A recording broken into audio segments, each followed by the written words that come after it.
Ya guys, gara-gara nggak pernah open cam, peringatannya kayak gitu. Mau nggak mau terpaksa daripada rungkat. Baca komennya.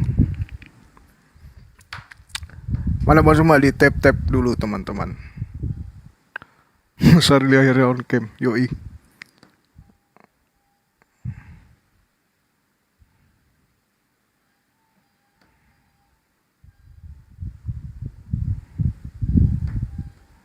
Kenapa rungkat tadi? Soalnya ada peringatan nggak pernah open cam. Kamera tidak nyala gitu. Soalnya ada peringatan jadi mau nggak mau open cam. Sebenarnya nggak pede aku ini.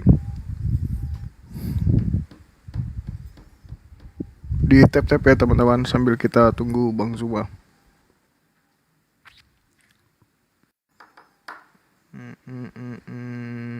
Nobita tuh kan, males aku. Nama rungkat Bang Sadli, ada peringatan disuruh open cam.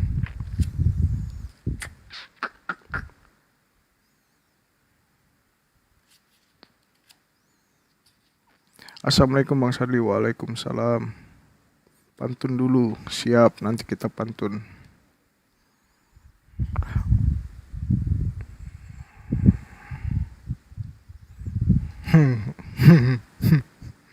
TikTok aneh sekarang, iya.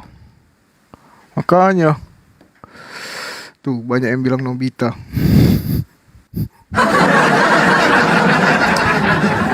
Terpaksa ini aku open cam. Mudah-mudahan nggak rungkat. Sali tolong ada Rasmi jangan dinaikin, siap. Pantun dulu host nanti, sabar. Serasa nonton Suneo, awas, kutandai nih ya, kutandai. Stok pantun ada, siap, sabar. Sadli dekat kali mukamu ini, aku udah jauh loh.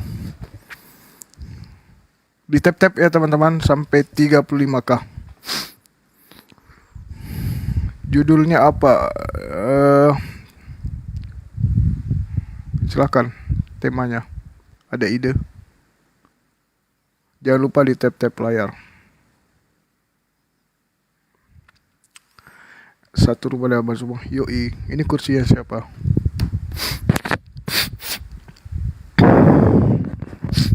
Aku flu guys, gara-gara 1 minggu di rumah sakit.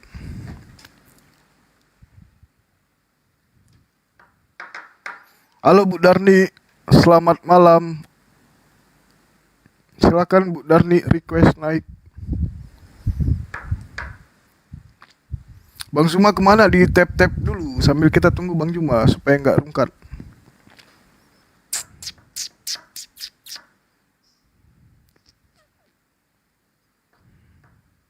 Ngelek ya? Iya tadi udah ada peringatan.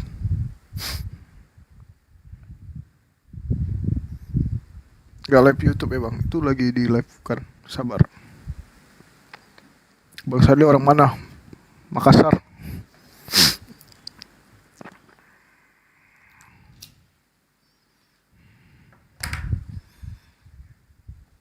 Cepat live-nya host. Yuk Sadli bulu hidung, sampai bulu hidung diliatin. Gila-gila.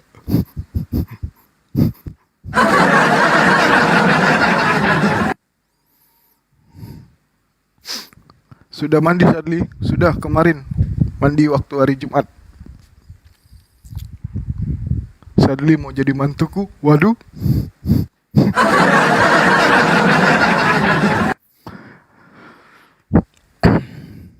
Ayo guys, kok lama ini tap-tapnya.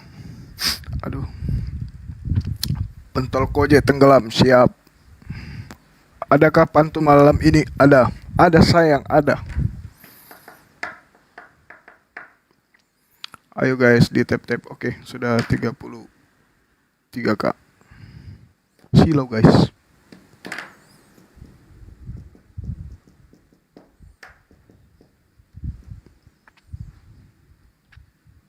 Kayak Nobita. Ya, setelah ini aku langsung tutup kamera.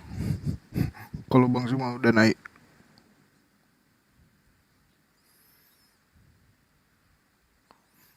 Dari dulu deh. Bang Zuma belum standby. Abah.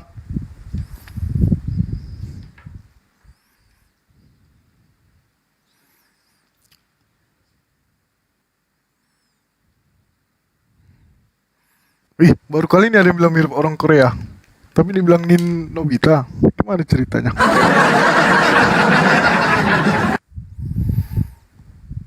Assalamualaikum, waalaikumsalam. Gimana kabar Bang? Baik, alhamdulillah. Tunggu ya, sabar Bang Zuma lagi request. Udah, belum ada.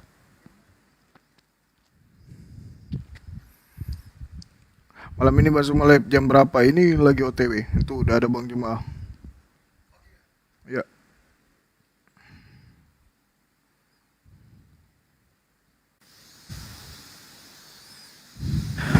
Assalamualaikum warahmatullahi wabarakatuh. Waalaikumsalam warahmatullahi wabarakatuh. Alhamdulillahirabbil alamin. Puji syukur kita panjatkan kehadirat Allah Subhanahu wa taala. Kali ini jumpa lagi kita dalam sesi diskusi lintas agama terkait dengan materi-materi yang sering dijadikan sebagai bahan untuk edukasi sampai kepada pengetahuan tentang Al-Quran dan Bible yang mengkaji dua agama besar di Indonesia.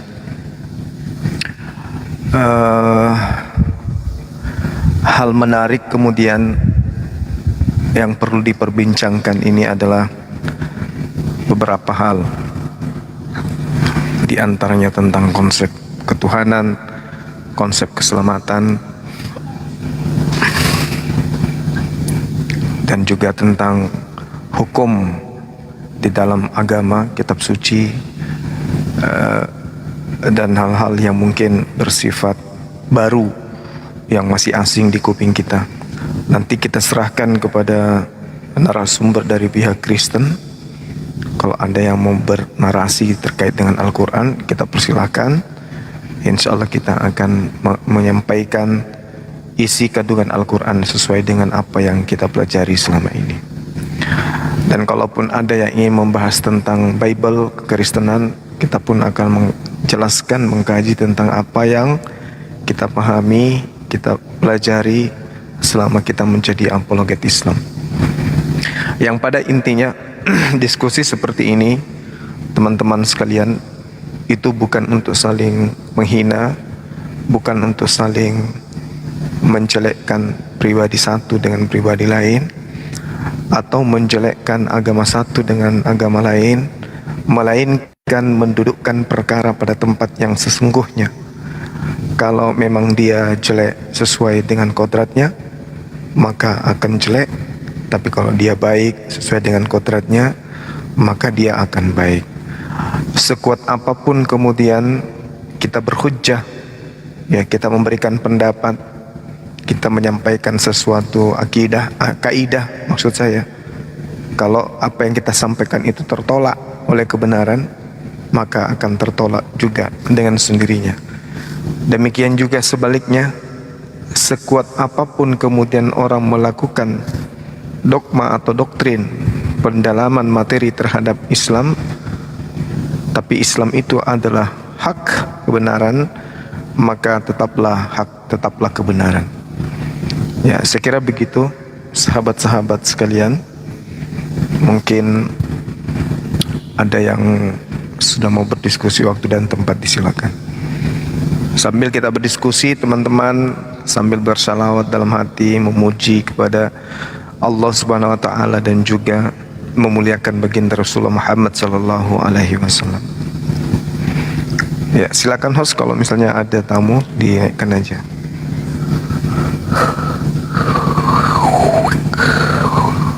Siap, Bang. Kamu jangan banyak goyang di kursiku, nanti rusak. Oh ya. Kan udah aku bayar sewanya Bang. 1 jam 10.000. Aduh, ada peringatan lagi. Apa sih ini TikTok?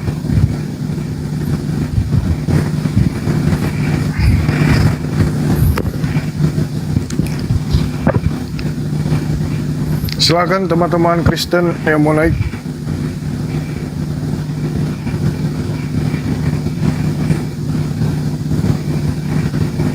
Bang Zuman, ois. Kok bisa ya? Kok bisa ya? Masih. Itu aman bang. Assalamualaikum Bang Juma.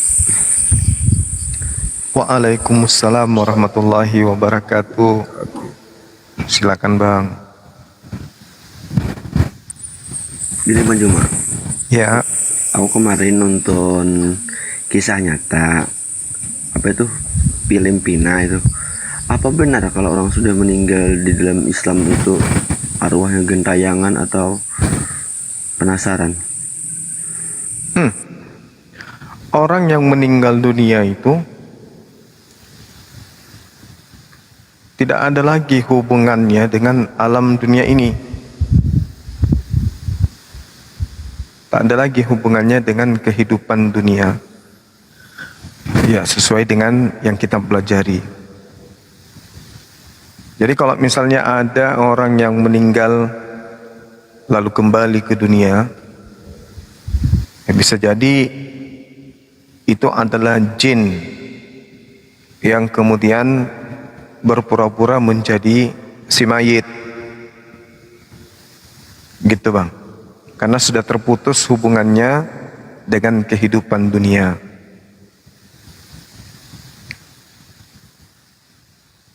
Seperti iya. Itu jin ya. Iya.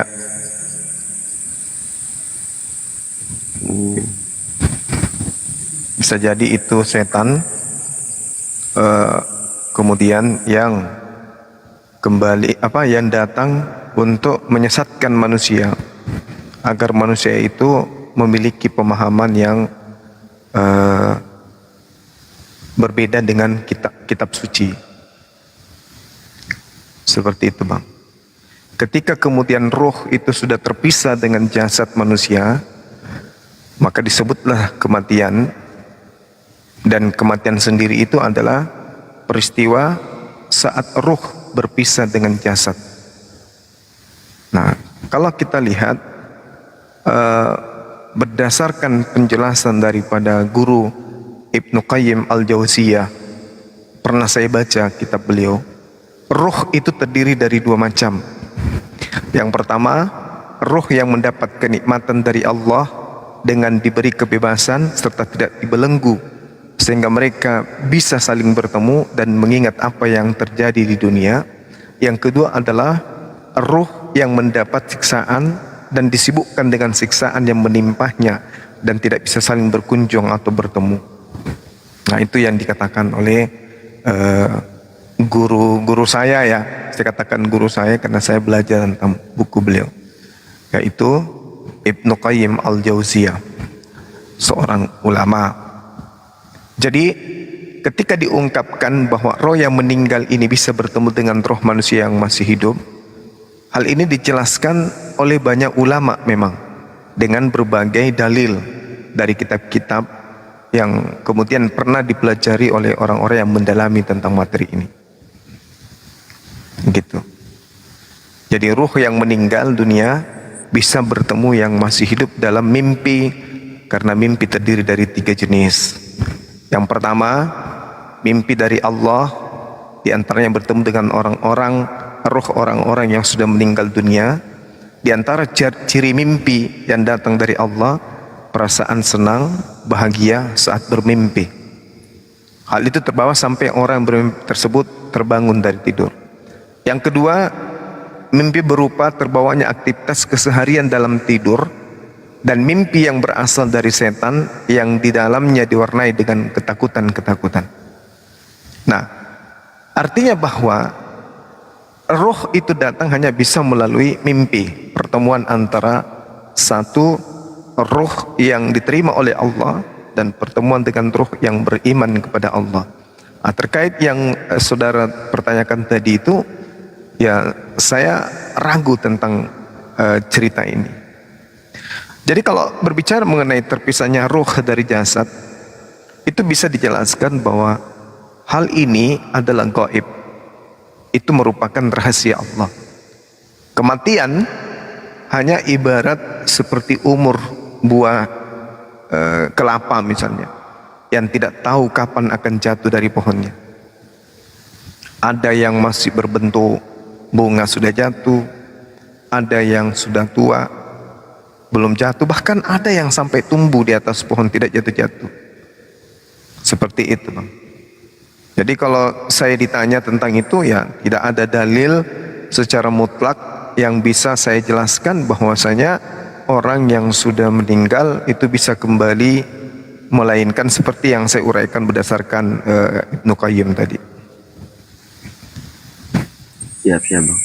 Jadi Iya. jin ini ada yang baik sama yang buruk, jahat. Jin.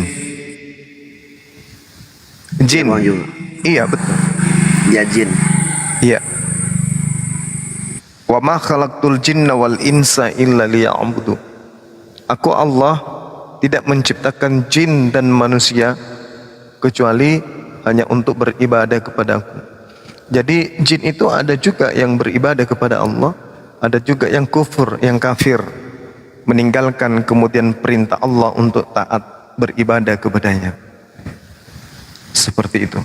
Jin yang kufur inilah yang senantiasa mengganggu manusia, menjadi iblis kemudian, ya, untuk mempengaruhi manusia agar mereka mengikuti jalan setan menuju kepada neraka.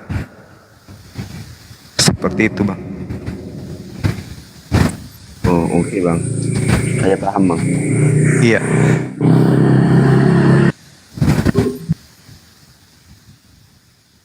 Terus bang Juma, kalau yang meninggal gantung diri seperti bunuh diri itu termasuk takdir Tuhan.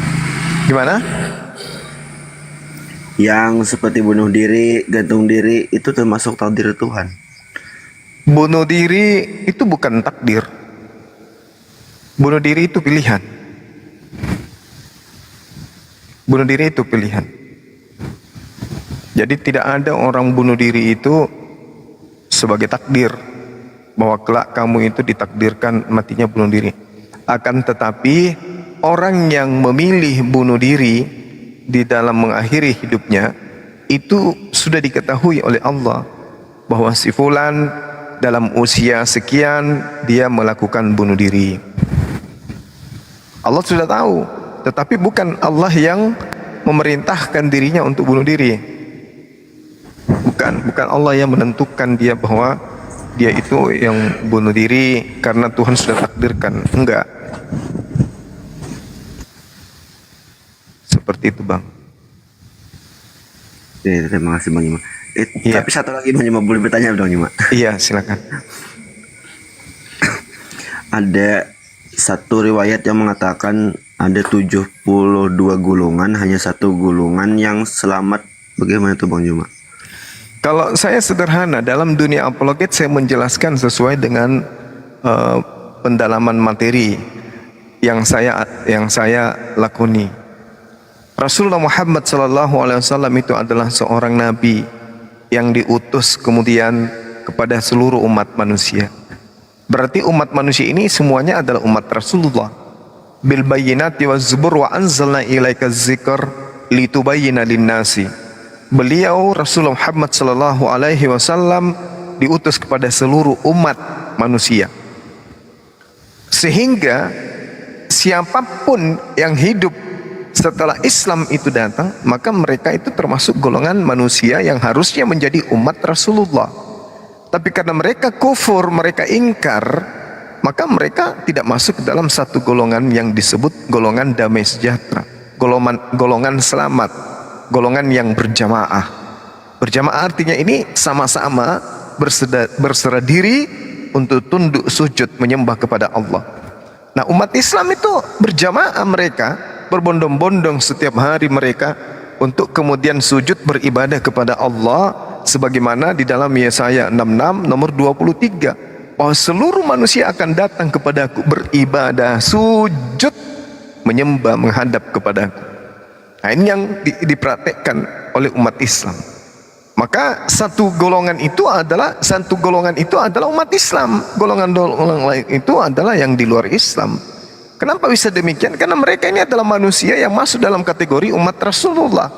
Tetapi mereka saja yang membangkang, yang membantah kemudian untuk tidak tunduk sujud kepada perintah Allah yang ditorehkan melalui Rasulnya, baginda Rasulullah Muhammad sallallahu alaihi wasallam. Demikian, Bang.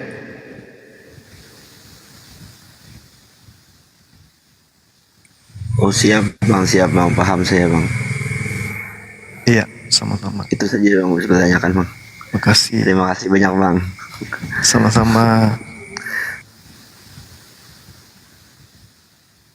Assalamualaikum warahmatullahi wabarakatuh Bang Juma dan semuanya. Waalaikumsalam warahmatullahi wabarakatuh. Waalaikumsalam warahmatullahi wabarakatuh. Insyaallah.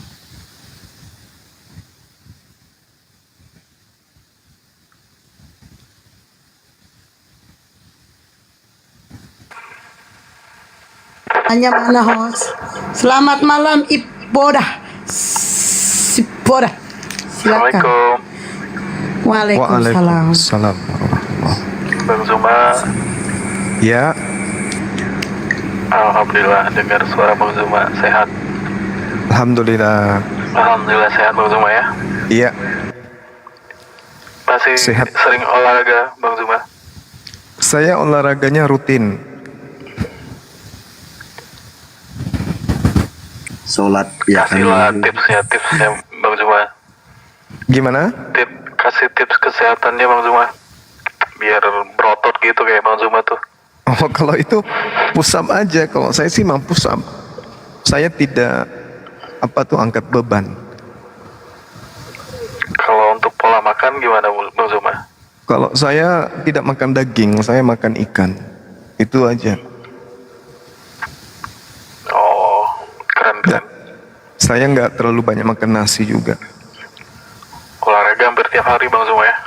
Alhamdulillah olahraga hampir tiap hari. Cuma waktunya itu nggak terlalu panjang. Saya kadang 20 menit. Bahkan kadang cuma 15 menit. Iya. Tapi olahraganya padat. Push up, lari di tempat. Itu tiap pagi cukup push up aja gitu atau gimana Bang Zuma? Kalau untuk yang malas olahraga gitu. Kalau saya tidak tentu, Bang. Kadang saya lari jam 1 malam, jam 2 subuh, jam 3, jam 4. Pada saat debat saya lari.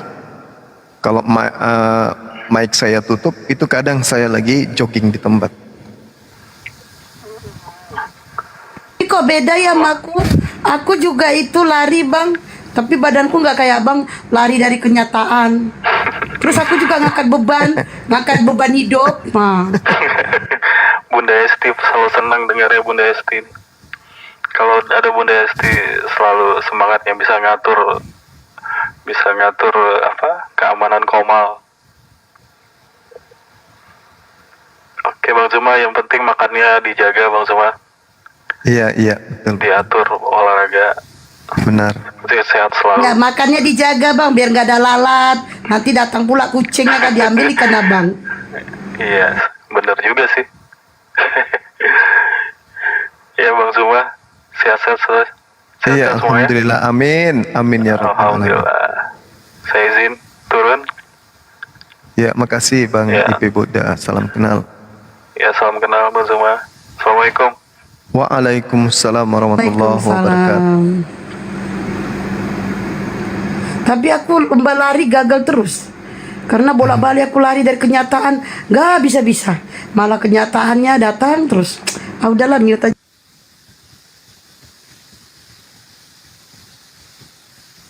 Bang Juma izin turun ya. Nyimak Iya, dulu, makasih saudaraku. Ya. Sobat Suma. Assalamualaikum. Waalaikumsalam warahmatullahi wabarakatuh. Aku cuman baca typing ya. Ini ada typing dari si Badua PM Januari katanya, Bang Juma jangan sakit lama please katanya gitu. Enggak lah, Emang Abang sakit? sakit hati. Udahlah bang, jangan diteruskan. Pasti aku itu kenanya. Udah aku saya teruskan. Tahu aja. Udah tahu aku bang tujuannya. Tahu aku arah bicaranya, udah tahu.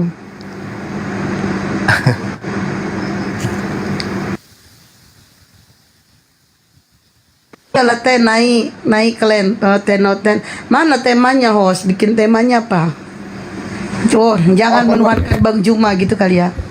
Apa bagus temanya teman-teman? Jangan menuhankan Bang Juma. Wah.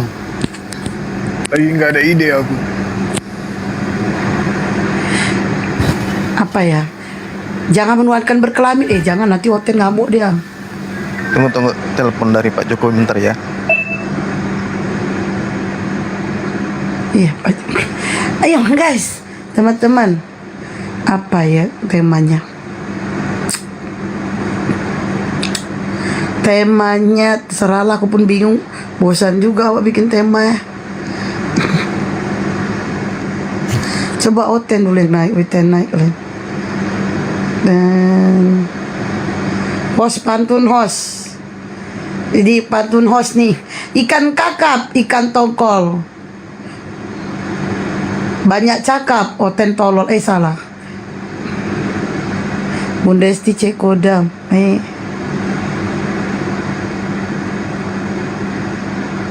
Apa ya? Udahlah temanya dia jelas, siapakah si penyesat gitu.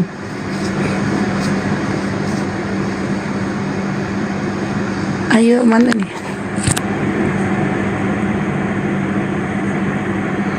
Ten, ayolah sini Ten. Yo Ten. Nah.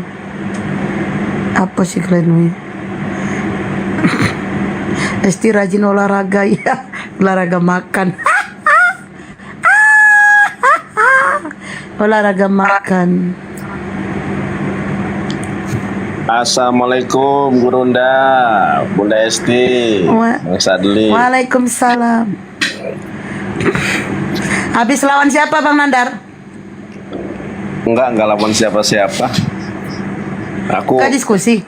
Aku lagi mau nulis buku nih, biar semangat dengerin Gurunda Juma. Karena malas itu, godaannya itu yang paling besar malas gitu kan. Makanya sambil dengerin lah. Makanya mana otennya ini? Gurunda, Assalamualaikum. Lagi di jauh ya? Bang Juma lagi nelpon Jokowi. Oh alah. Ya teman-teman, nanti ini aku sama Uniripa lagi nulis buku menjawab syubhat Kristen. Nanti kalau sudah jadi ya dibeli, wajib ini biar teman-teman tahu cara menjawab syubhat Kristen.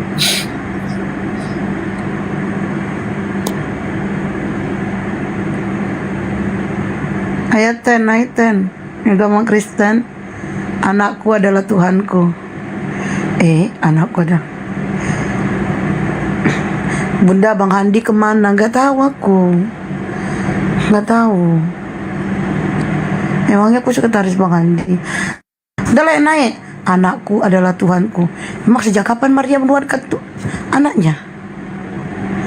Bunda Esti kalau mau langsing setahun jangan makan nasi. Iya, aku nggak mau langsing. Siapa yang mau langsing? Ogah. Aku nggak mau diet. Aku udah nyaman. Ngapain pula?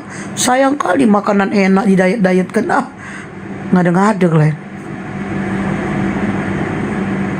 Ayolah naik kalian. Ada suara gemuruh. Masa sih? Nggak ada kok. Aku di kamar loh.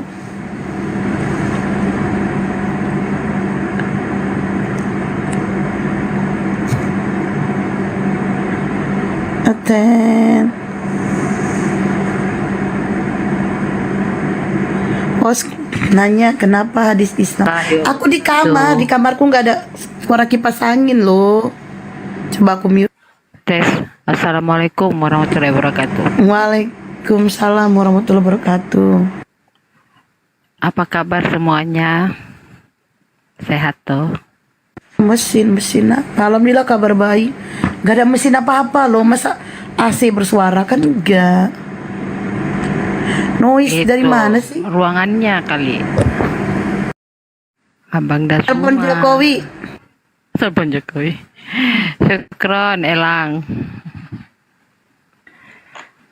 Ku handset bluetooth loh woi. Mana Gurunda, woi? Telepon Jokowi. Oh, telepon Jokowi. Noise AC. Coba ya aku matiin AC ku ya. Coba. Nah, Mute matiin. dulu, Masih noise Bunda. gak? Enggak. Enggak. Masih noise gak? Enggak. Udah bagus. Enggak. Oh berarti suara AC-nya ya? Mm-mm. Suara Kedengeran hati kali bunda. mesin outdoornya. Oh iya iya iya di luar. Oh iya iya. Karena dia baru dibersihkan kan? Oh iya iya iya. Jadi lancar jaya. Oke oke. Mm-mm. Lama nggak lihat-lihat Komal diskusi ya. Kangen juga ya. Ya lah Ten naik sini. Ayo Oten. Ten naik sini Ten. Dinda Nandar, Jonathan. Ya Bunda, Assalamualaikum. Waalaikumsalam warahmatullahi wabarakatuh. Sehat, Dinda? Alhamdulillah sehat. Alhamdulillah. Lama nggak lihat-lihat senior-senior ini. Wah, tiap pagi saya live. Iya, jarang buka TikTok saya sekarang mah. Sekali-sekali buka, paling lihat scroll sudahlah, nggak ada yang ini. Lanjut lagi.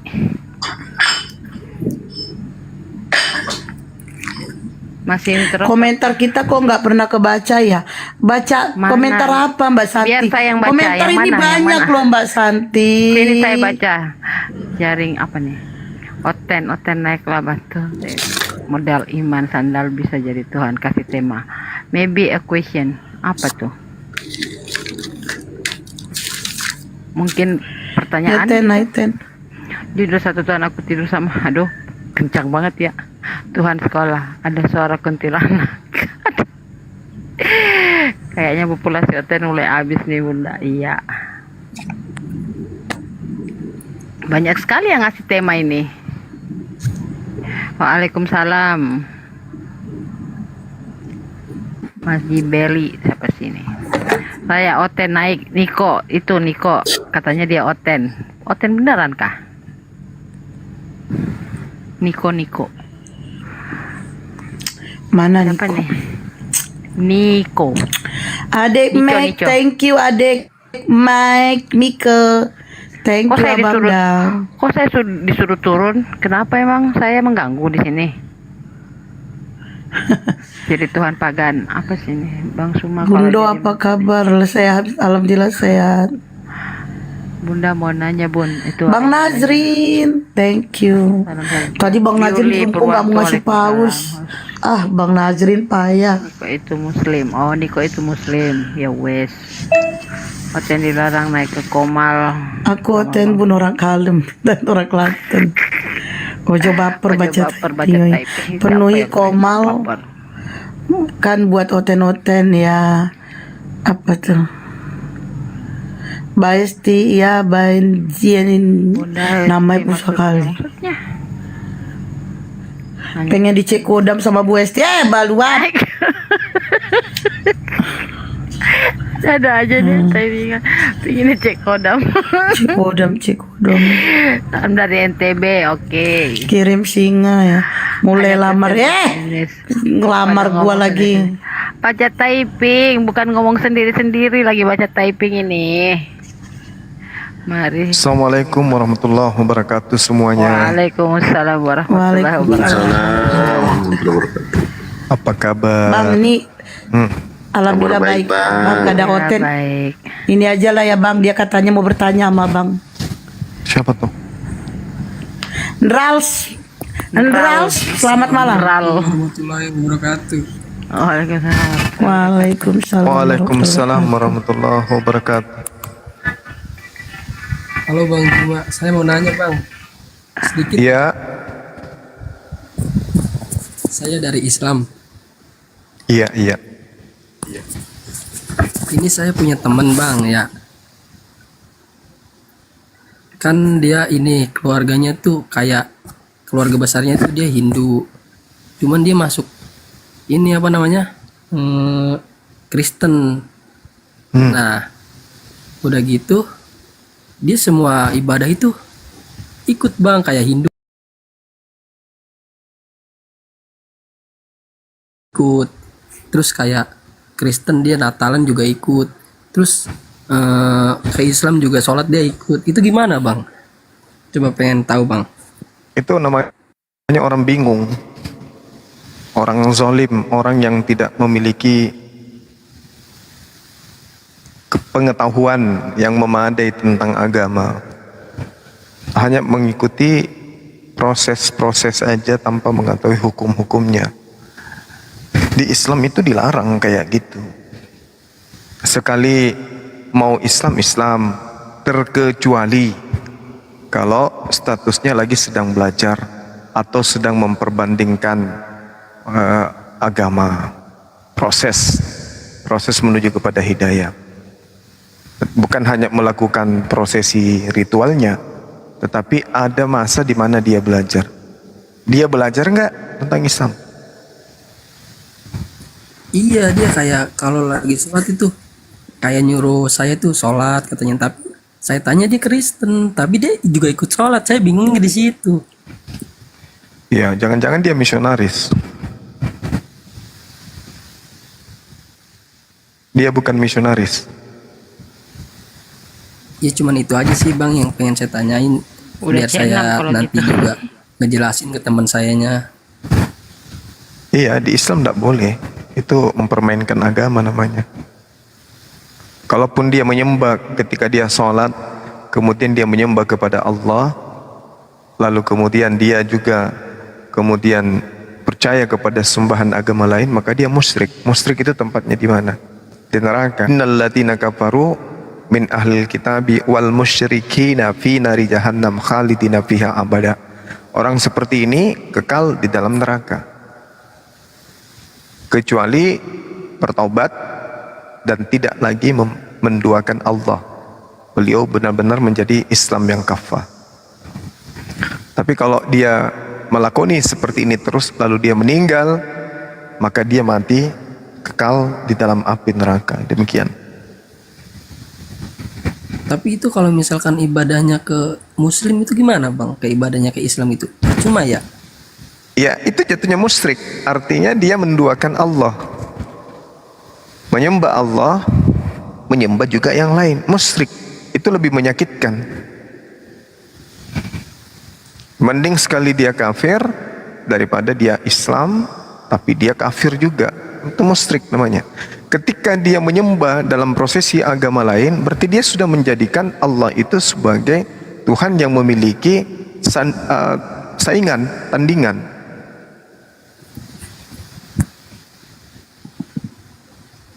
Ya itu aja sih bang yang mau saya Iya. tanyain. Makasih ya bang. Sama-sama. Saya turun dulu bang. Semuanya Makasih. guru-guruku sekalian. Iya, Masya Allah. Sehat-sehat ya. Assalamualaikum warahmatullahi wabarakatuh. Waalaikumsalam warahmatullahi wabarakatuh.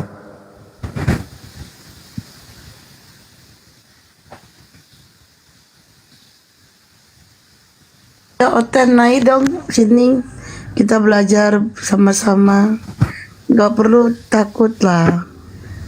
Ya Oten, Oten naik, aku kasih koin 100 yuk. Ayo Ten, Oten. Antu selamat malam, agama apa bang? Assalamualaikum warahmatullahi wabarakatuh. Waalaikumsalam. Ya, salam kenal Bang Zuma. Saya dari Sulawesi Tengah, Bang Zuma. Salam kenal. Iya Bang. Aduh, lama udah berapa tahun baru bisa naik ketemu dengar suaranya Bang Zuma. Masya Allah. Iya. Tadi malam naik ke roomnya Bang Zuma, tapi Bang Zumanya nggak ada, cuma Bang Handi aja sama Pak Desuki. Oh gitu. Ada kok, Iya. saya dengar semuanya kok. Oh, Iya. iya. Sampai Pak Iya. Disugi kasih mata kuliah 4 SKS itu saya dengar. Iya Bang, saya dari Palu Bang. Belum ada api di Palu ini, makanya kalau ada saya ikut belajar. Iya, Palu ya. Iya, Palu. Ada Sultan. Sudah Bang ada Juma kalau aplikasi. diam-diam gitu abang denger ya orang ngomongnya. Dengar, Berarti abang denger lu kemarin aku gibain abang. dengar. Astagfirullahaladzim. Ampun bang. Iya, Bang Zuma. Saya mau pulang karena saya di rumah sakit ini ada antar kemenakan sakit. Jadi saya izin pamit Bang Zuma ya. Iya bang, sehat selalu Ya, bang ya. semoga Bang Zuma diberi kesehatan, Amin. kekuatan, Amin ya. rezeki yang cukup dari Allah Subhanahu wa taala. Teman-teman Amin. semua Bunda Hesti ya dan lain-lainnya semua ya. Ah, Ya, assalamualaikum warahmatullahi wabarakatuh. Izin turun Bang. Waalaikumsalam. Waalaikumsalam warahmatullahi wabarakatuh. Ya aku ini bang, aku mau ada proyek baru bang, jual beli foto abang bang. Jadi satu Singa. singa gitu ya kan bang? Kan? Dengar aku tuh. Iya biar cepat kaya aku bang ya kan. Terus kalau mau juga video, fotonya Bang Sumo diapain? Tadi orang-orangan di sawah. dibikin piti sama orang itu kan. Orang itu kan suka foto abang nggak pakai masker penasaran. Nah siapa yang mau foto Bang Juma tanpa masker? Satu singa. Siapa mau video Bang Juma? Dua singa ya kan bang? Iya iya. Nanti abang lagi sisiran berfoto lah bang ya kan, kirim ke aku nanti ku jual ya kan biar kaya aku bang. Tapi masalahnya orang itu nawar bang, masa katanya satu mawar lah bun, satu mawar masa foto abang dihargai satu mawar, tak payah lah, murah kali ya kan, tak payah lah ku ya kan. Iya iya iya.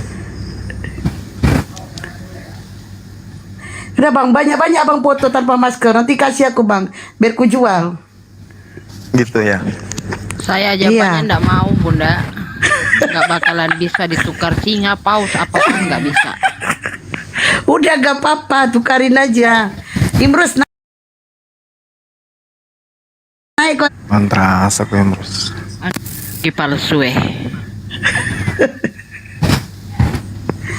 Ayolah teh naik. Ini kenapa sih kalian nanya bunda blokir berapa tinggi Bang Juma? Mau ngapain tinggi Bang Juma sama kau? 170 km. Mau diajak main basket kali. Mantap, yang tinggi Berat pun badan ditanya. 80 cm. Mana ada berat badan 80 cm? Sentimeter. Kilo kalau badan bang, kilo. Lingkar pinggang. Sentimeter. Oh berat abang 80 ya bang? Kemarin timbang itu 77, 78. Tergantung Masih kalau lagi setia, marah sampai 80. Sejak kapan marah nambah berat badan? Yang marah paling.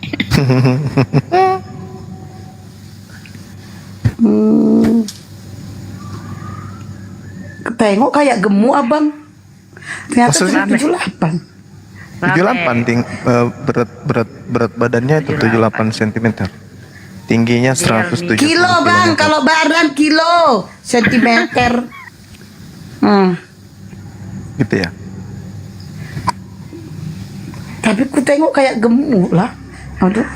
Rame Mungkin tadi. pengaruh ini ya, grup pengaruh foto atau video kali ya. Kalau ketemu langsung mungkin itu kali ya. Ini bunda ini.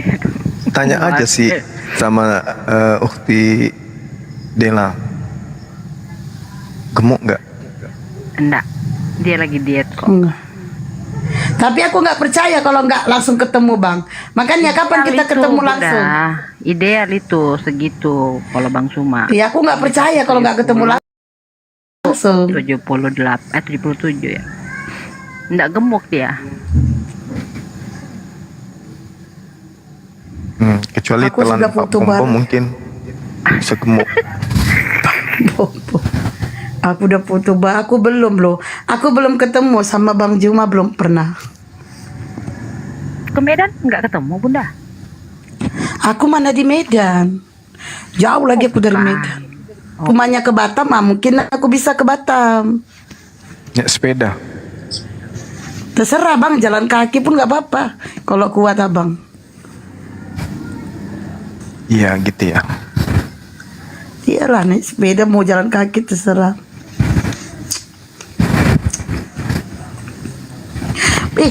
Bang ada typing dia. Kasih stiker marah si Momi. Bunda Esti jangan modus-modus. Bang Jumaku katanya. Wah kasih stiker marah. Waduh parah ini parah. Woi. Cemburu dia ya. Aduh. Cemburu ya.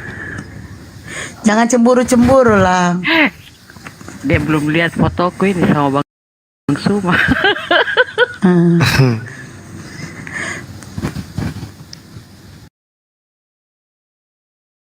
Teman-teman Kristen silakan mari kita diskusi baik-baik, membahas tentang apa aja Mila Abraham. Ada temanya emang. Anakku adalah Tuhan. Waduh. Bunda Maria loh. Ada oten namanya Kembuan bang. Tapi udah berapa kali kesini aku dia nggak nampak-nampakku dia. Di tempatku dia sering si Kembuan ini otennya lain. Dia mengatakan Yesus itu iblis. Wah. Tuhan itu Elohim. Nama akunnya Kembuan. Iya. Yesus itu cuma tokoh fiktif. Gak ada itu cuma cerita-cerita aja. Saya di luar area, iya Bang Andi. Terus, ayo Ten. Udahlah Bang, gak ada oten. Kita naikkan dulu satu-satu mungkin. Mereka mau nyapa-nyapa atau yang ini ya Bang. Iya. Siapa tadi di luar? Ini di luar tadi. Oke. Bang Jack naik. Nas, selamat malam. Naik. Nas, selamat malam. Agama apa? Nas. Satu kali lagi disapa, nggak dijawab diturunkan ya. Nas, selamat malam. Agama apa? Oke. Assalamualaikum warahmatullahi Lama Bang, udah kepencet. Kelamaan, udah kepencet. Makanya jangan Waalaikumsalam lama-lama. warahmatullahi wabarakatuh. Orang baru pakai make up Kelama. tadi itu. Baru pakai makeup. Kelamaan, makanya jangan lama-lama. Kelamaan. Sabarlah Bunda, belum juga 5 detik. Keinan, selamat malam. Agama apa? Assalamualaikum. Waalaikumsalam warahmatullahi wabarakatuh. Foto Bunda Esti tukar gift TikTok di Persa. Boleh lah, kasihlah cepat baluap. Ya, silakan Kenan, apa yang mau disampaikan? Izin Bang Zuma, saya mau tanya tentang perihal tentang Islam, tentang mati suri yang pernah saya alami gitu kan. Apakah itu ada riwayatnya di dalam Islam gitu, Bang? Apa gimana? Coba. Mati suri. Ya, mati. Atau gimana ya? Mati suri itu maksudnya gimana itu? Apakah ada mati suri gitu? Kalau Dengan dalam kisah yang pernah saya alami gitu. ayat tentang mati suri atau Iya. gimana maksudnya Bang? Ya, atau riwayat tentang apa gitu yang patut untuk dalam Islam gitu, Bang. Sebenarnya kalau hal seperti itu pun saya juga pernah ngalamin gitu ya. Iya. Iya. Tapi saya tidak menemukan kemudian dalil yang terkait secara mutlak membahas tentang hal tersebut. Seperti itu.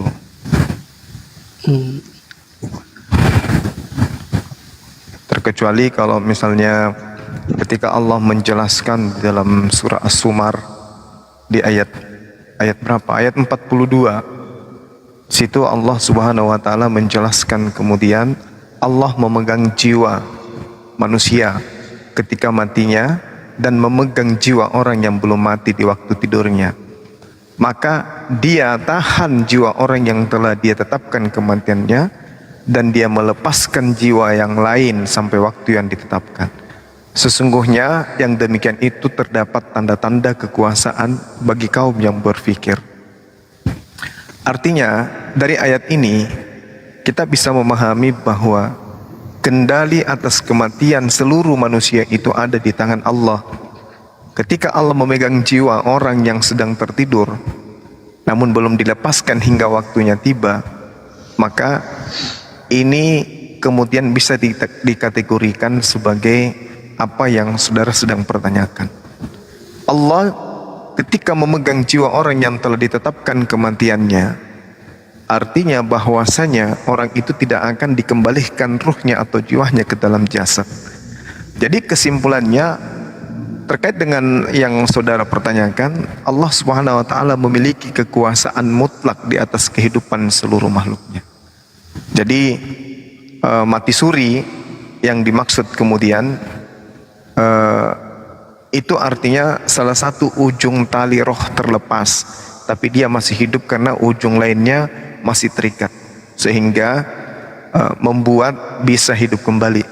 Seperti mati suri itu mirip seperti orang yang tertidur. Masih ada simpul ruh yang melekat pada jasad, sehingga kemudian ruh utuh itu bisa dikembalikan kepada jasad tersebut. Itu penjelasan dari hadis qudsi tentang mati suri. Iya. Memang nggak bisa diceritakan sih, sangat menakutkan di sananya sih. Iya. Namun harus dibedakan pingsan atau orang yang kemudian menghayal dengan mati suri. Iya, kalau mati suri itu artinya benar-benar hampir 100% ruh seutuhnya itu keluar. Tetapi masih ada simpul yang melekat pada diri orang tersebut, sehingga ujung dari roh ini itu belum terlepas. Seperti itu adanya.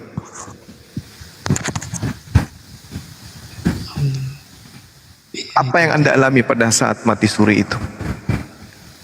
Di sana saya melihat sebuah pilar ya, tapi terbuat dari darah sama kepala manusia. Ada suara menangis, tertawa, menjerit, terus mengaji Al-Quran, itu paling utama, dan suara ibu saya. Dan terakhir saya bersaf-saf. Dengan bersaf-saf terus dengan bunyi suara lonceng. Itu yang saya alami gitu, Bang. Iya. Oke. Terus saya udah divonis, udah dibawa ke rumah sakit. Ya, saya kan terjun bawa alat gitu, terjun ke jurang gitu, Bang, misalnya gitu. Itu usia berapa tahun? Waktu itu saya usia 19 tahun.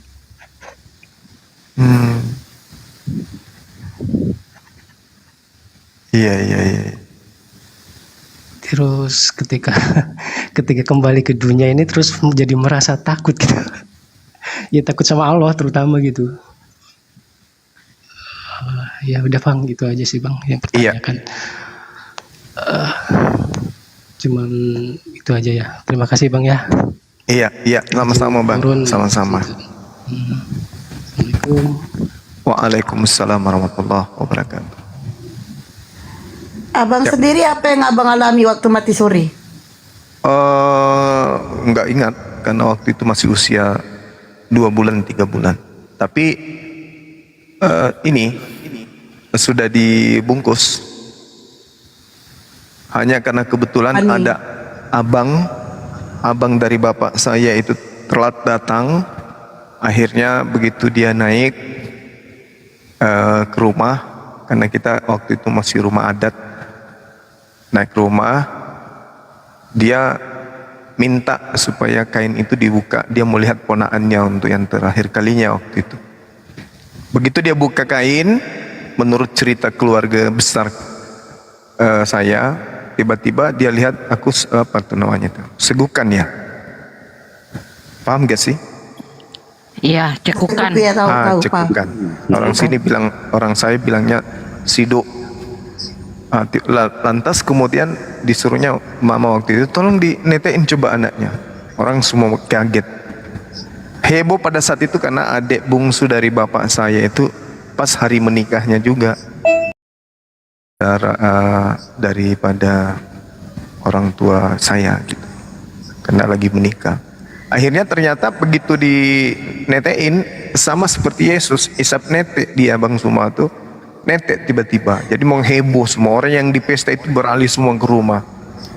Tapi abang nggak dituhankan kan? Nggak dituhankan ya? Enggak. Nggak dituhankan abang kan? Enggak ya? dituhankan. Alhamdulillah. Ketiga bang. Jadi abang bangkit di hari keberapa bang? Kita hari ketiga. Di jam ketiga. Jam ketiga. Bang, mau nanya kan bang, karena abang tadi udah bahas itu duluan ya. Abang bahas duluan. Kan aku gak bisa nanya Yesus gimana sih rasanya netein Yesus. Abang gimana rasanya? Sama gak rasa Yesus waktu itu? Kelihatannya Rasanya sama. nete itu gimana? Karena kami Beda sama-sama ya? bayi. Oh gitu ya. Oke. Cuman bedanya abang gak dituhankan lah pada saat itu ya. Iya, karena pada saat itu kota saya tidak sedang dalam penjajahan bangsa paganism. Oke. Tapi abang gak disalibkan waktu itu ya? Sayangnya di situ sih. Enggak disalibkan.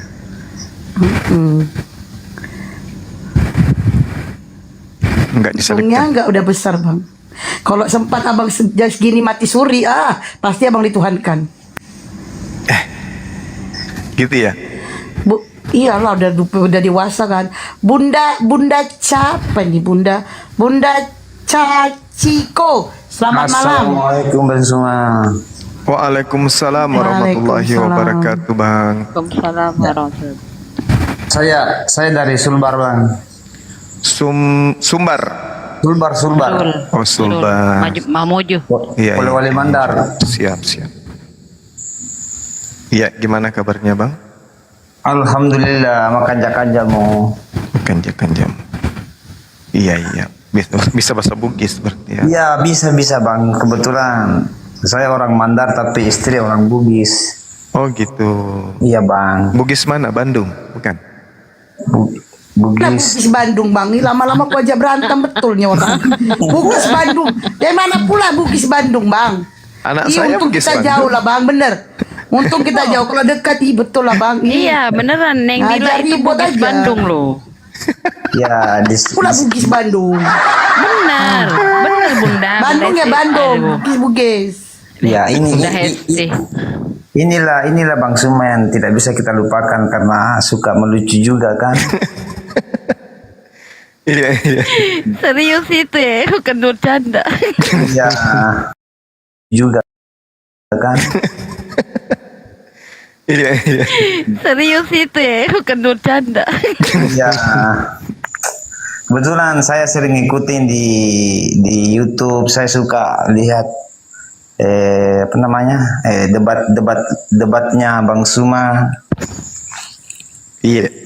Ya, saya juga suka sama cara bicaranya Bang Suma, cara menyampaikan narasi betul-betul langsung masuk ke dalam hati gitu loh. Alhamdulillah. Asal jangkit jatuh cinta nah. Iya, Jangan maksudnya ya. lama-lama bang, jangan lama-lama biar diganti yang bawah. Oh iya sudah Apa yang kalau mau begitu disampaikan? saya turun aja Bunda. Iya. Di mana Kitung Dul? Di mana Iya. Di Polmas? Oh, saya di Polewali Bang. Oh, iya. Polewali, iya. Ya semoga sehat semuanya, semoga diberikan kelancaran kepada semuanya, terutama kepada Bang Zuma dan juga Bunda Blokir Permanen, Jonathan Nandar, Dela. Amin. Ya. Amin ya rabbal alamin. Dan juga Aki Sugi dan juga Bang Handi Selebes. Amin ya rabbal alamin. Amin. Oke abangku, assalamualaikum warahmatullahi wabarakatuh. Waalaikumsalam warahmatullahi wabarakatuh.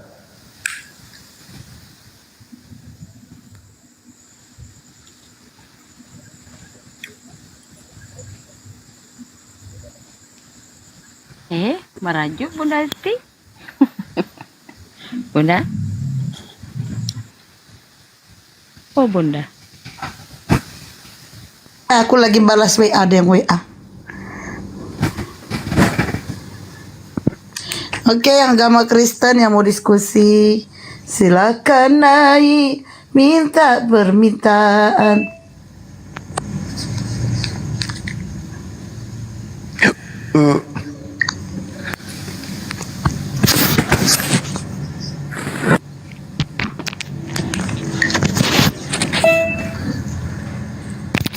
lagi ada. Assalamualaikum Rampis. warahmatullahi wabarakatuh. Waalaikumsalam. Waalaikumsalam warahmatullahi wabarakatuh. Apa kabar Gurunda Juma? Baik, alhamdulillah. Bang Suma, Bang. Gurunda lah. Saya ngefans sama Bang Juma tuh dari tahun 2014 kalau nggak salah. 14. Ya, waktu zaman WA. Iya, alhamdulillah. Baru sekarang bisa bicara. Iya, masya Allah. Salam dari Banten, Bang. Banten, oke, Kalimantan Utara, baik. Bukan, Banten. Kok di Kalimantan Utara sih, Bang? Astagfirullahaladzim. Sejak kapan di Kalimantan Utara, Banten? Banten lalu di mana? Banten itu di mana? Sumatera. Atas terang. Yes. Banten, Bang. Itu udah tanya. Banten Serang nggak? Banten mana? Pandeglang. Batu Quran, Bang. Nah, biar aja dia bingung sendiri. Gak usah dikasih tahu. Ya Bang Lapis dah. Pandeglang itu mana? Batu Licin. Banten. Banten tuh di mana, Bang? Kenapa, Abang Banten Serang atau Banten mana? Kita kan sama ini namanya sultannya sama ya. Maulana Hasanuddin tuh. Iya. Ini kasih pencerahan buat saya, Bang. Apa itu? Saya tuh kan sering merantau itu kumpul sama nonis. Jadi sedikit banyaknya tuh mereka tuh ini juga gitu. Ada debatnya sedikit lah gitu.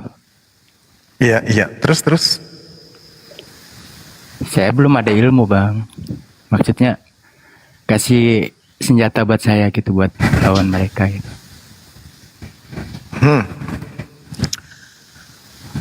Materi apa yang sering dibahas oleh mereka? Biasanya sih ketuhanan sih. Cuman kan gimana? Ketuhanan, Bang, biasanya, Bang. Tentang berbicara mengenai ketuhanan. Iya. Nah, kalau di Al-Qur'annya untuk kemudian melakukan syariat, itu Tuhan yang benar. Polanya itu seperti itu. Misalnya dalam Al-Qur'an, dalam surah Al-Baqarah ayat 168. Bismillahirrahmanirrahim. Ya ayuhan nasu kulu mimma fil ardi halalan thayyiba wala tattabi'u khutuwatis syaitan innahu lakum aduwwum mubin. Jadi terkait dengan Tuhan yang benar, tentu harus kita pisahkan antara pekerjaan iblis, keinginan iblis, misi iblis di atas muka bumi ini yang senantiasa ingin menyesatkan umat manusia. Tuhan yang benar senantiasa memberikan pengajaran kepada manusia untuk menjauhi iblis itu. Itu dulu. Karena kalau berbicara mengenai Tuhan, ya para nabi termasuk baginda Rasulullah Muhammad SAW ketika berbicara mengenai pencipta langit dan bumi, maka Tuhan yang disembah oleh agama samawi itu tidak bisa diwujudkan, tidak bisa diadakan dalam bentuk apapun. Laisa kamitslihi syai', tidak serupa dengan apapun. Boleh saudara sampaikan Yeremia 10 nomor 6 bahwa Tuhan Maha Tinggi tidak serupa dengan apapun. Artinya kalau sudah dikatakan tidak sama dengan apapun, berarti dia tidak makhluk. Dia tidak makhluk. Dia tidak sama seperti manusia.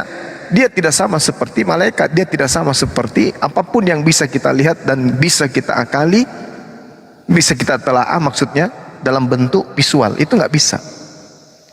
Nah, bagaimana kemudian kita mengenal Tuhan itu? Ya dengan cara mendengarkan wahyu yang didatangkan melalui para nabi. Seperti yang tadi, ya ayuhan nas, wahai seluruh manusia, kulu mimma fil ardi halalan thayyiba. Makanlah dari makanan yang halal dan yang baik yang terdapat di bumi. Wala tattabi'u khutuwatis syaitan, dan janganlah kamu mengikuti langkah-langkah syaitan. Innahu lakum aduwwum mubin. Sesungguhnya setan itu adalah musuh yang nyata bagimu. Nah, itu Tuhan yang benar tuh, senantiasa mengarahkan manusia untuk tidak kemudian mengikuti langkah-langkah syaitan. Itu Tuhan yang benar. Kadang kan kalau di video gitu kan, Iya. kita bisa paham juga. Kalau video abang tuh pas apa namanya ketemu ataupun bicara debat gitu, kayak nggak ini bang. Maksudnya ayat-ayatnya Nggak kayak ingat. apa gitu. Kan mereka kan Kristen kan ngandalkan Yohanes 1 pasal 1 ya bang ya. Oh iya. Ya Trinitas itu kan. Yohanes 1 nomor 1 itu tak ada hubungannya dengan konsep ketuhanan. Itu hanya menyatakan bahwa Tuhan itu bersama dengan sifatnya, kalamnya. Ya kayak Trinitas gitu ya. Enggak ada hubungannya dengan Trinitas di situ. Oh. Nanti dia berubah menjadi paganisme ketika mereka mengatakan firman itu menjadi manusia, menjadi daging. Nah, itu sudah masuk ke pagan itu. Kalau dia memaknai bahwa daging yang dimaksud itu adalah Tuhan itu sendiri, itu masuk ke pagan. Padahal sebenarnya innama amruhu ita arada syai'an ayyakula lahu kun fayakun. Artinya Tuhan bersama dengan kehendaknya, kalamnya. Ketika Tuhan hendak menciptakan, maka dia cukup berkata. Sama seperti di dalam kitab Mazmur 33 nomor 9. Tuhan memberi perintah, maka semuanya ada. Dia memberi instruksi, maka semuanya jadi. Jadilah ayam, jadi ayam. Jadilah tokek, jadi tokek. Jadi biawak, biawak. Iya. Seperti itu. Kadang kita tuh ngucapnya tuh gugup bang. Kalau sama mereka tuh kita kayak gak ada ilmu juga sih mungkin ya. Nah, itu tekniknya anggap mereka itu seperti Al-Quran. Ulaika hum syarrul bariyah. Seburuk-buruknya makhluk adalah mereka. Anggap mereka seperti itu. Orang yang membutuhkan pertolongan. Orang yang membutuhkan diselamatkan. Orang yang membutuhkan peringatan. Jangan anggap mereka itu sebagai orang yang lebih mengetahui daripada kita. Karena sejatinya mereka adalah orang-orang yang tidak mengetahui. Iya. Ya udah itu aja bang ya. Baik. Di bawah tuh nyangka gua Oten kali ya. Yaudah, assalamualaikum bang. Waalaikumsalam warahmatullahi wabarakatuh. Turunin tolong.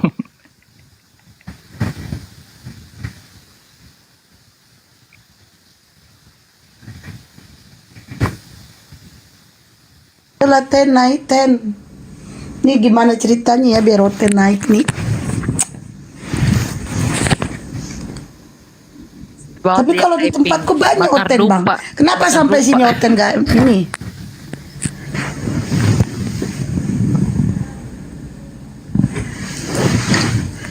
Kalau di tempatku banyak kali giliran tempat Bang Juma, iya astagfirullahaladzim. Ten, naiklah sini. Naik kalian. Ten. Mereka takut kali. Kenapa takut? Perasaan gak orang kok.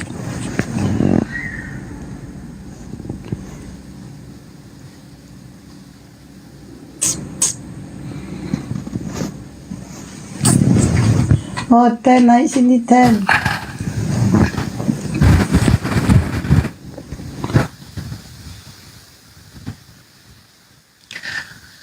Satu hal yang menarik kemudian yang sering saya uraikan teman-teman sekalian di dalam Al-Quranul Karim surah Al-Araf ayat 202. Jadi ini harus dipahami ya, benar-benar harus dipahami, lalu kemudian ditanamkan pengajaran ini kepada anak-anak kita, keturunan kita, bahwa iblis itu tidak bisa kita lihat, tapi pembisik itu bisa kita lihat. Pembisik dalam hal kejahatan itu bisa kita lihat. Siapa pembisik dalam hal kejahatan itu? Mereka dari seberang yang datang berdiskusi dengan kita itu, mereka sedang membisikkan kejahatan ke dalam batin kita. Minal jinnati wan nas, dari golongan jin dan manusia. Jin ini dari mereka adalah setan, sementara dari golongan manusia itu adalah mereka. Ya, makanya dalam Al-Quran perintahnya kemudian kita itu berlindung kepada hal-hal yang bisa menyebabkan kita itu jauh dari Allah. Al-Quran menegaskan wa ikhwanuhum yamuddunahum fil ghayyi thumma la yuqsirun. Kenapa ayat ini sering saya sampaikan? Karena saya ingin menitipkan pesan kepada para orang tua yang mendengarkan TikTok sahabat Bang Suma dan dimanapun saya berada, termasuk di channel Zulkifli 15. Ini bukan main-main. Al-Quran surah Al-Araf ayat 202 ini adalah satu yang harus ditanamkan kepada anak-anak keturunan kita. Kata Allah, wa ikhwanuhum, dan teman-teman mereka orang-orang kafir dan orang-orang fasik, yamuddunahum, membantu setan-setan dalam menyesatkan, fil ghayyi, dalam menyesatkan, tsumma la yuqsirun, dan mereka kemudian tidak akan henti-hentinya menyesatkan. Pekerjaan mereka itu bukan pekerjaan yang baik. Pekerjaan mereka itu pekerjaan yang tidak baik, yaitu menyesatkan. Bukan hanya menyesatkan dirinya, tapi juga menyesatkan anak-anaknya. Nah, ini yang harus diperhatikan. Kita bukan hanya sekedar menyimak, tapi betul-betul pendalaman materi. Apa yang bisa saya petik dari diskusi yang dilakukan oleh Bang Suma dan kawan-kawannya? Ternyata di situ ada kaidah yang sangat luar biasa yang harus ditanamkan kepada anak-anak kita. Wa ikhwanuhum yamuddunahum fil ghayyi tsumma la yuqsirun. Iblis itu tak nampak oleh kita, tetapi ada perpanjangan tangan iblis yang nampak oleh kita. Siapa? Saudara-saudara dia. Siapa saudara mereka? Orang-orang kafir dan orang-orang fasik. Ketika mereka menyerukan untuk menyembah kepada selain, sedang membisikkan kepada kita untuk menyembah kepada selain daripada Allah. Jadi ini harus kemudian menjadi konsentrasi teman-teman ketika kita membahas tentang ayat-ayat ini. Dan teman-teman mereka, orang-orang kafir dan orang-orang fasik, membantu setan-setan di dalam menyesatkan manusia, dan mereka tidak akan henti-henti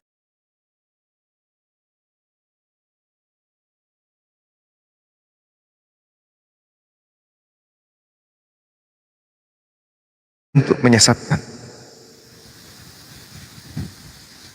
Nah, ini teman-teman, oleh karena itulah kemudian kalau kita berbicara mengenai kaidah Islam bahwa mereka ini adalah benar-benar penyesat, itu tidak salah. Itu tidak salah, karena memang mereka ini perpanjangan tangan iblis di dalam membisikkan kejahatan. Min syarril waswasil khannas, dari kejahatan bisikan setan yang bersembunyi. Setannya bersembunyi memang. Yang setan ini bersembunyi. Alladzi yuwaswisu fi sudurin nas, yang membisikkan kejahatan ke dalam dada manusia. Setannya yang bersembunyi, yaitu jin yang berupa setan yang tersembunyi. Tapi yang nampak oleh kita adalah manusia dari golongan kafir yang senantiasa selalu berdiskusi dengan kita. Itu perpanjangan tangan. Jadi ketika muncul seorang non-Islam berdiskusi, kita sedang berhadapan dengan iblis. Kita sedang berhadapan dengan perpanjangan tangan iblis. Ulaika hum syarrul bariyah. Memang mereka itu nampaknya seperti manusia, tapi sebenarnya mereka itu seburuk-buruknya makhluk. Kita sedang berdiskusi dengan perpanjangan tangan iblis. Minal jinnati wan nas. Seperti itu. Silakan. Oke, Bang. Itu Sekarang Leo, mulai serak, Bang. Leo. Makan kencur, Bang. Oke, Leo, naikkan teman-teman Leo, yang Kristen Bunda. yang mau diskusi silakan naik, minta permintaan. Ayo naik Mbak, oten-oten di bawah nggak berani naik, ditolak semuanya.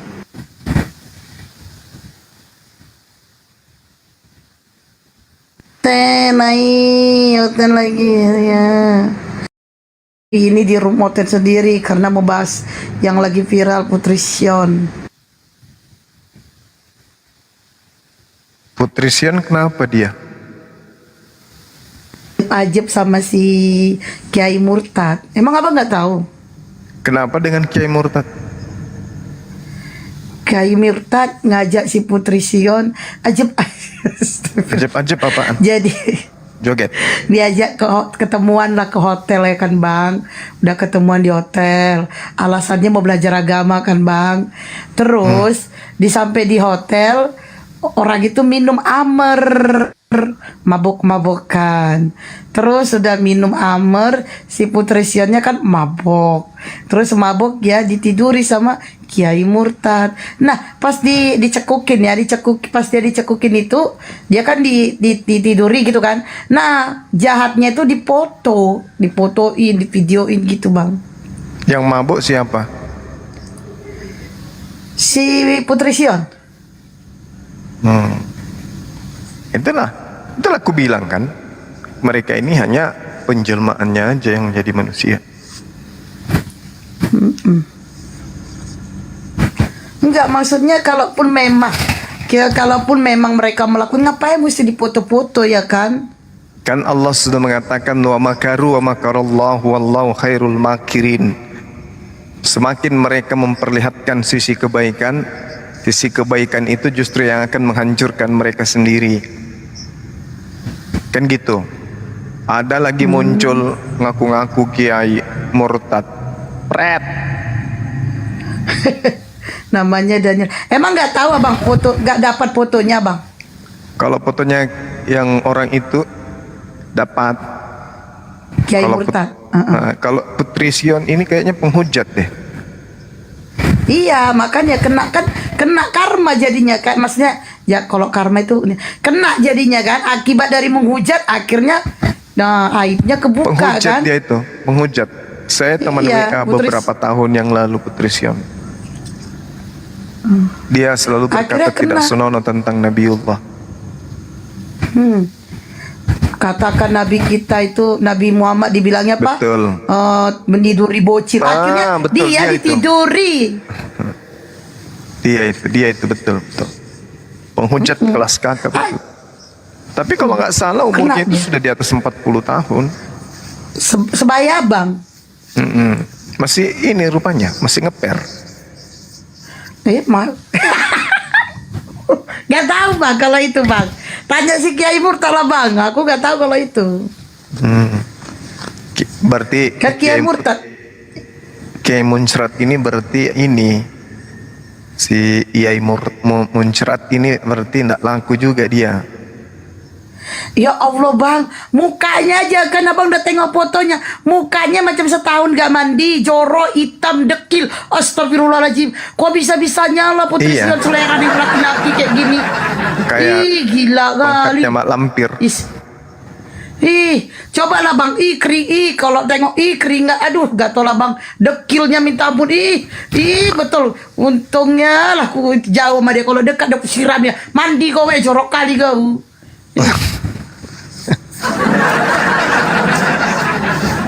Dekil, hitam, udah hitam, jelek, jorok, hidup lagi.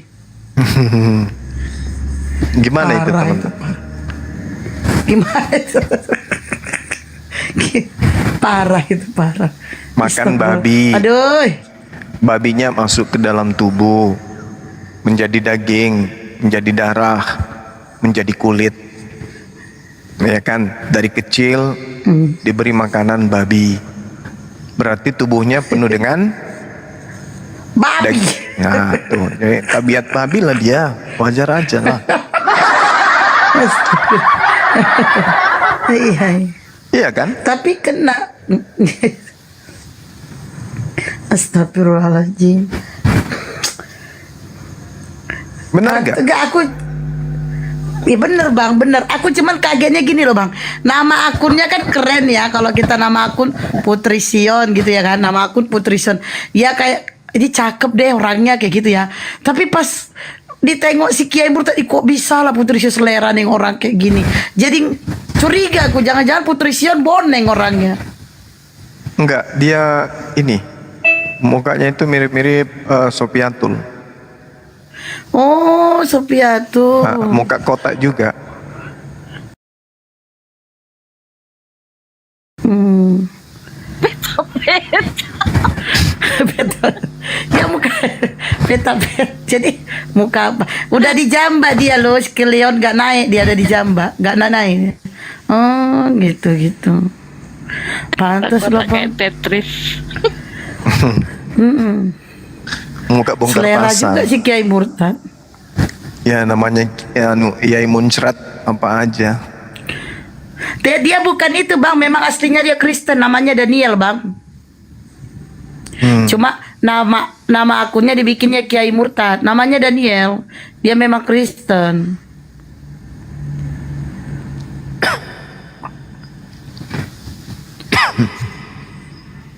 Jadi si Putri Sion ini kan, si Putri Sion ini suka sama si Kiai Murtad ini karena si Kiai Murtad ini katanya pandai ngaji gitu, pas bisa bahasa Arab, itu yang membuat si Putri Sion, pinternya orang gitu ya. Terlena. Akhirnya dibawalah ke hotel gitu. Rasa-rasaku bodoh ya. Udah berbuat begitu malah dipoto, di video.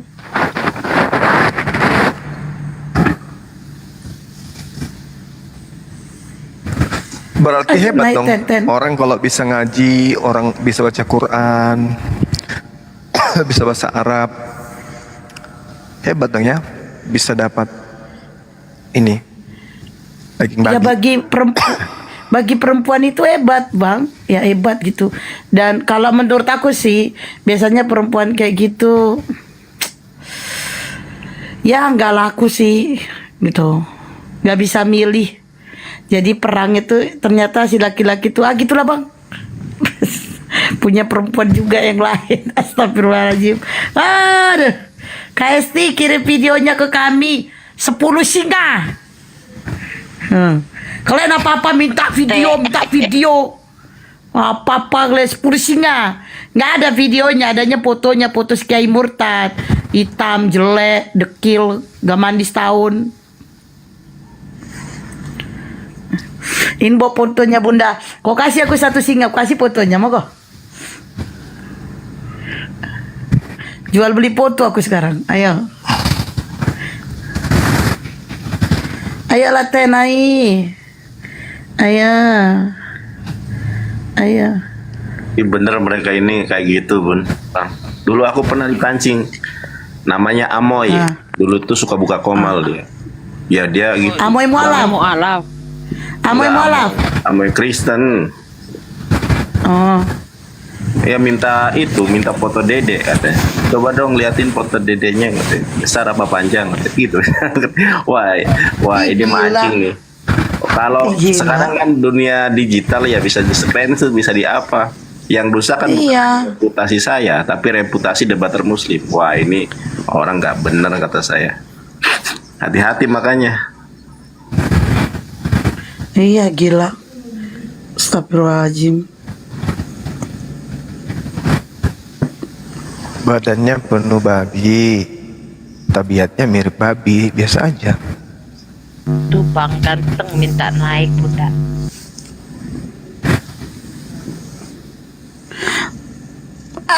Aku bingungnya di ini loh, maksudnya itu kan dia tahu itu ya, dia sedang berbuat seperti itu gitu ya, tahu dia akan melakukan itu, tapi kenapa dia harus foto gitu loh? Kan astagfirullahaladzim, nggak hanya itu di mana gitu ya, kan dia udah tahu tuh perbuatan itu perbuatan dilarang. Ya sudahlah, kalau kalian mau nikmati duniawi dong kan gitu, tapi kenapa ada foto-foto? Kan tolol banget kayak gitu ya. Iya mungkin si lakinya ini merasa kapan lagi kan, besok kalau minta lagi menolak, kalau kau menolak nih kusebarkan ini foto, akhirnya jadi lagi deh gitu maksudnya. Tapi ya, si Yai Muncrat juga kan ada, dia punya foto menyebar juga kemana-mana. Ada. Itu dia berarti sama-sama kan? Ternyata si Sion juga diam-diam menikmati sambil foto juga. Nah itu dia yang anehnya, si Sion ini dia tidak mengatakan dia tidak foto Bang katanya. Dia nggak foto, yang foto itu Kiai Murtad. Dia nggak ada foto sama sekali. Terus Dia nggak ada kenapa video sama sekali. Ki Muncrat kenapa ini? Ki Muncrat kenapa ada foto-fotonya menyebar juga? Nah, kalau yang nyebarinnya itu bukan dia kata yang nyebarin, tapi orang lain, kata si Sion. Biasanya dari kuning. Iya. Kita siapa Jepang? Muara Rambe, selamat malam. Selamat malam. Agama apa bang? Kristen. Oke, silakan bang. Ini room apa ya? Diskusi lintas agama, Bang. Oh, diskusi lintas agama. Iya.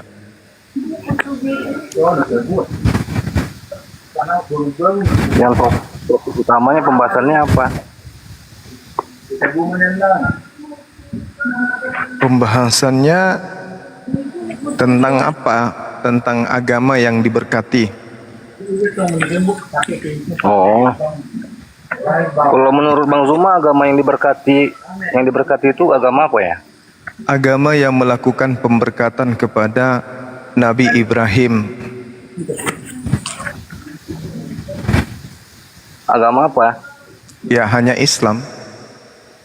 Agama Islam ya. Selain dari Islam tidak ya? Iya, betul.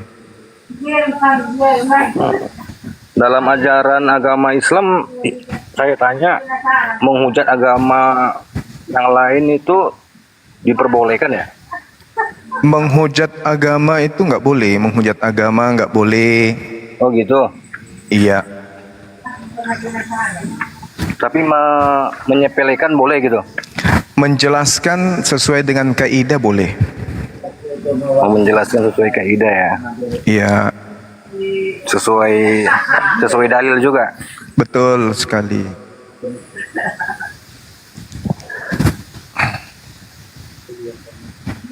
Jadi segala sesuatu itu bisa kita pertanggungjawabkan karena ada dalilnya kan gitu. Jadi bukan kita hanya berbicara seenak perut aja gitu. Harus ada dalil. Gurunda, mohon maaf interupsi. Bang Sadli, untuk ininya backgroundnya tolong, soalnya ada corporate di situ tuh, takutnya ke bawah-bawah nanti. Indomaretnya itu.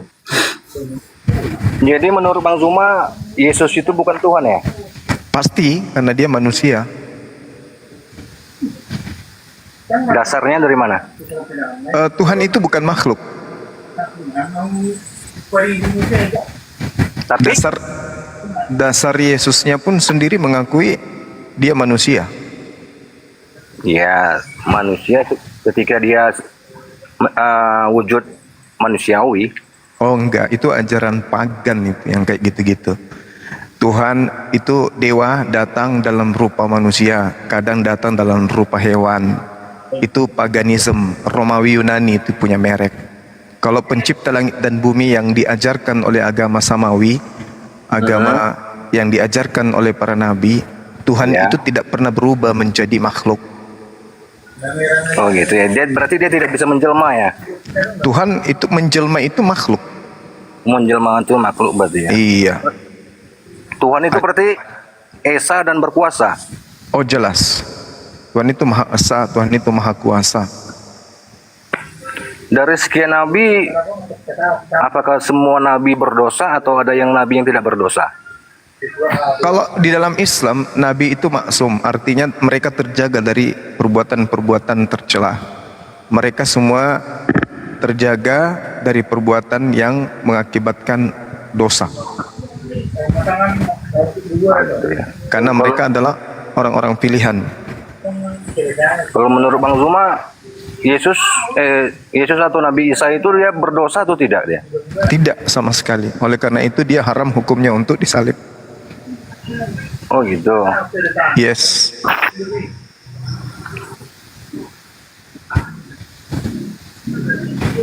Tapi karena keinginan syahwat nafsu orang-orang Farisi, orang-orang Yahudi, sehingga mereka kemudian mencoba untuk membunuh Isa atau Yesus, tetapi Allah menggagalkan pembunuhan itu. Sehingga yang mereka bunuh itu adalah orang yang menggantikan Nabi Isa alaihissalam. Yang digantikan itu siapa? Nabi Isanya digantikan dengan orang yang dibunuh atau disalibkan oleh orang-orang kafir pada saat itu. namanya siapa? Di dalam Al-Quran tidak dijelaskan siapa namanya, yang pasti bukan Nabi Isa, yang pasti bukan Yesus.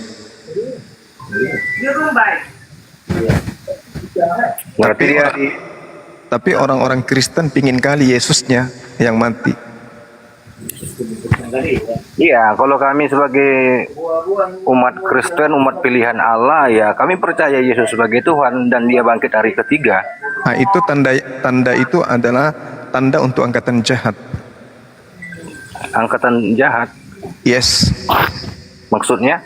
Yesus berkata ketika ditanyai oleh orang-orang Yahudi dan orang Farisi, "Guru, kami minta satu tanda." Yesus mengatakan, angkatan jahat dan angkatan tidak setia ini minta kemudian tanda, dan tidak akan diberikan satu tanda pun kecuali tanda Yunus.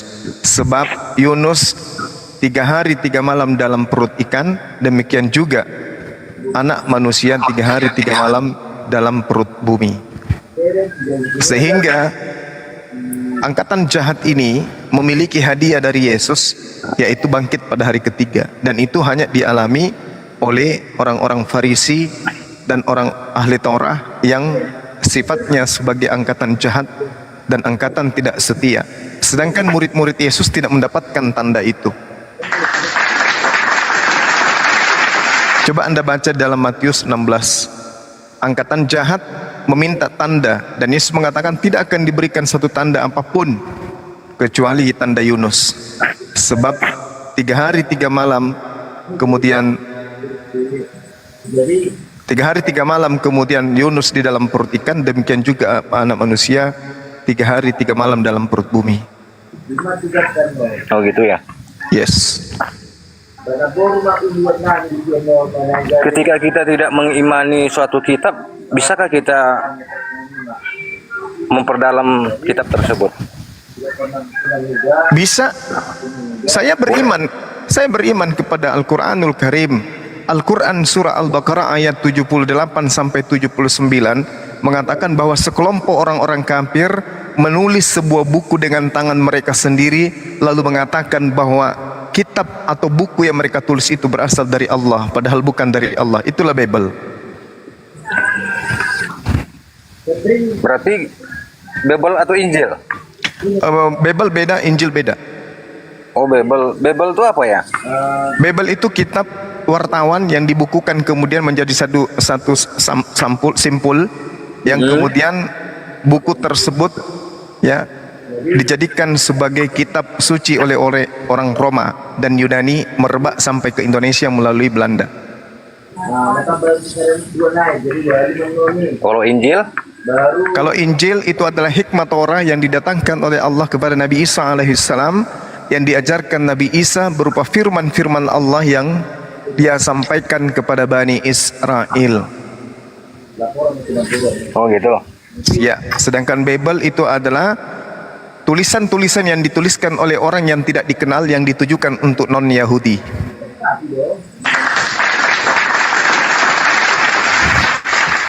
Ini tappingan di bawah kok banyak yang menghujat ya? Mereka mungkin belum makan malam. Makanya aja nggak usah dibaca. Aduh, jangan terlalu memframing agama seseorang lah. Iya, masalahnya gini saudara. Ya. Di dalam Al-Quranul Karim menjelaskan tentang agama saudara. Laqad kafaral ladina qalu, kafirlah orang yang berkata bahwa Isa atau Yesus itu adalah Tuhan, salah satu Tuhan dari 3 Tuhan. Itu kafir, itu artinya menutup diri atau ingkar kepada pengajaran para nabi yang diwahyukan oleh Allah kepada mereka. Dan Kristen memang betul, agama Kristen ini adalah agama yang anti terhadap ajaran Yesus. Maksud saya anti terhadap pernyataan-pernyataan Yesus yang Yesus sampaikan kepada Bani Israel. Kristen ini adalah agama yang berdiri di luar daripada agama para nabi, tetapi mengklaim nabi-nabi. Itulah Kristen.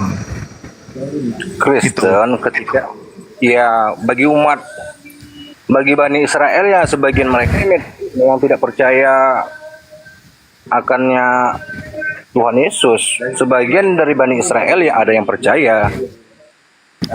Bukan semuanya Bani Israel tidak ada percaya. sama sekali.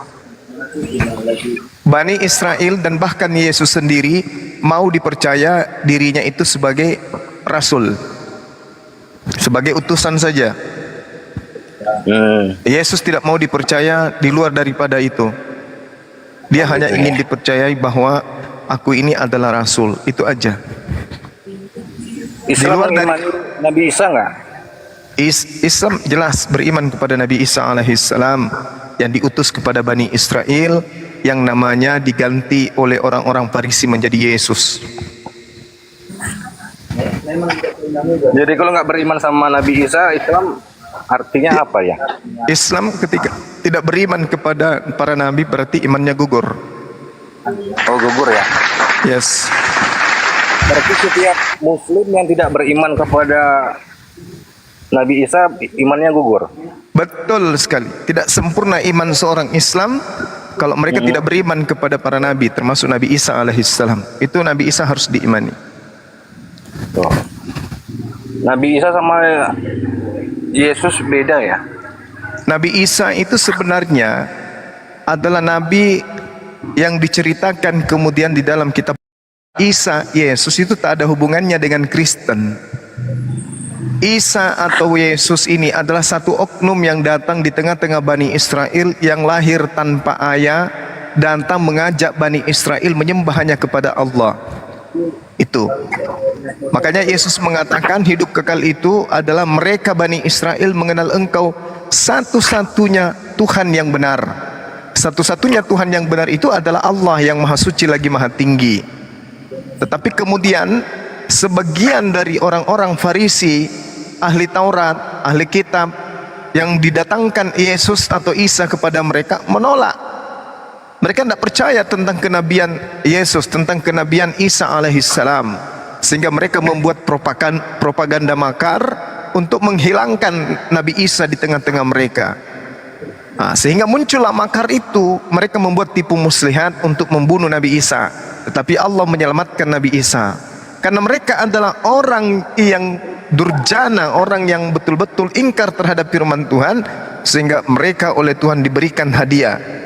Apa hadiah Tuhan kepada mereka? Berupa azab di atas muka bumi, sehingga mereka tidak mampu menggunakan akal sehatnya dengan baik. Itu dia.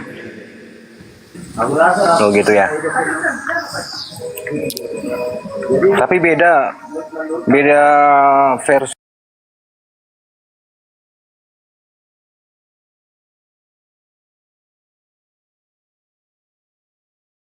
Dan isi Injil tentang Nabi Isa dan Yesus. Iya, memang beda bang. Karena sekali lagi saya katakan, kok bisa beda ya? Ya beda. Al-Quran itu pewahyuan.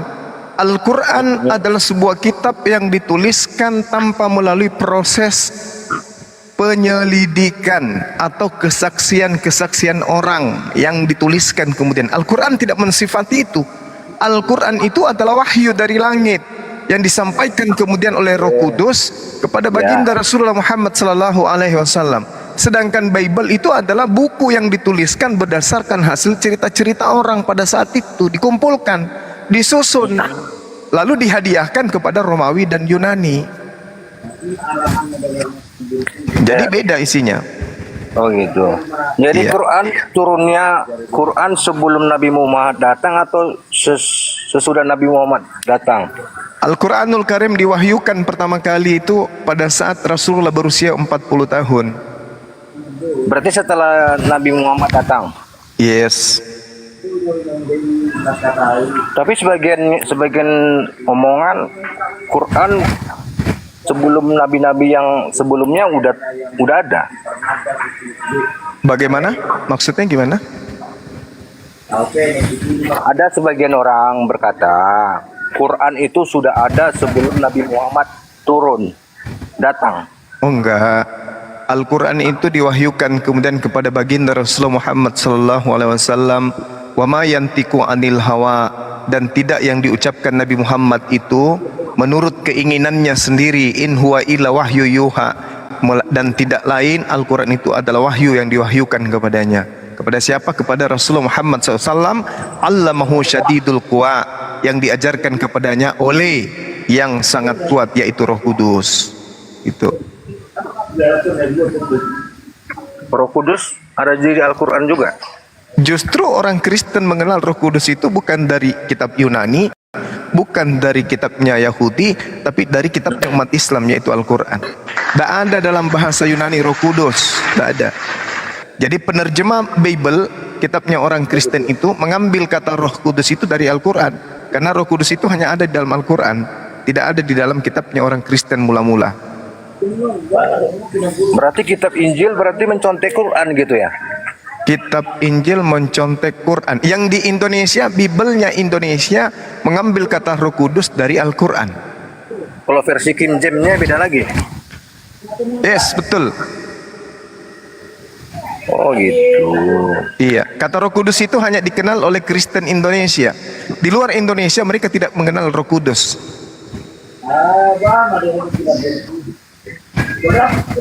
Terutama Bani Israel. Bani Israel mereka mengenal Ruach HaKodes. Ruach HaKodes.